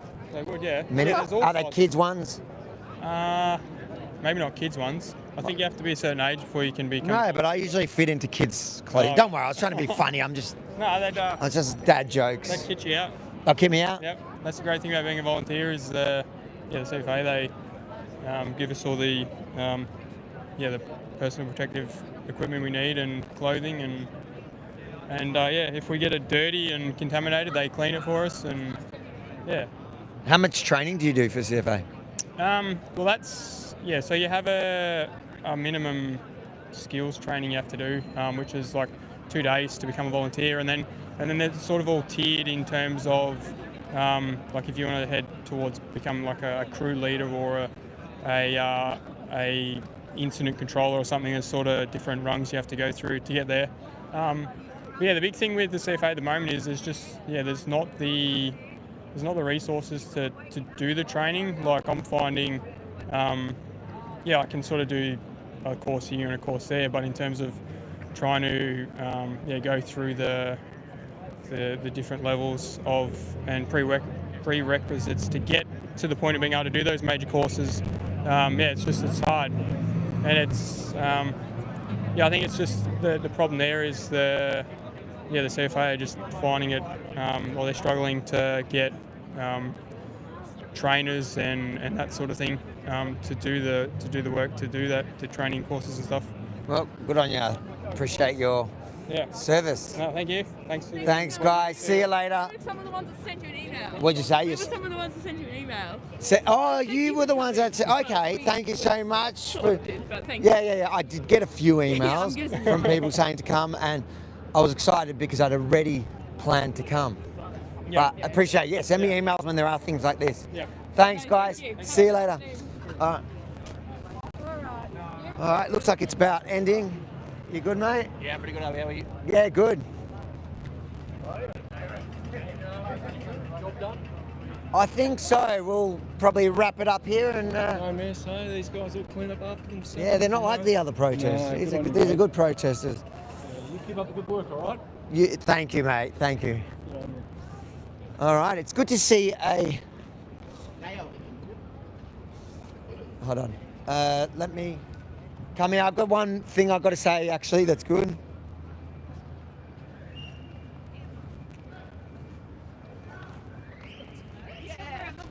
Come.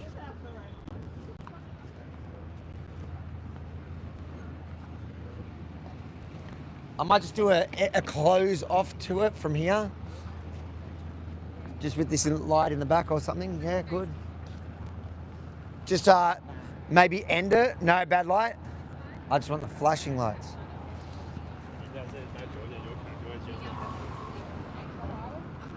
You happy on that or not?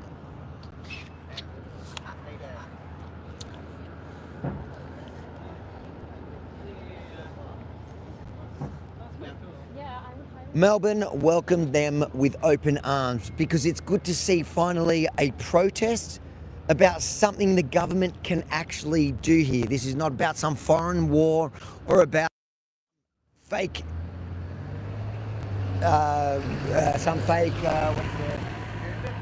threat. We'll do it again. This is, guys, you're getting the behind the scenes. Sometimes I've got to make up my lines and go over it a few times before I get it right. I think this is the way that I'm going to end kind of the story. We may use it, may not, but at least I have it all filmed. Yeah, you ready? Thousands descended on the Parliament here today, all standing and welcomed by the local community, standing for an issue that the state parliament can. I think that's the point here. Hold on, one more time. Am I moving around too much? Behind the scenes, you see how it is. Like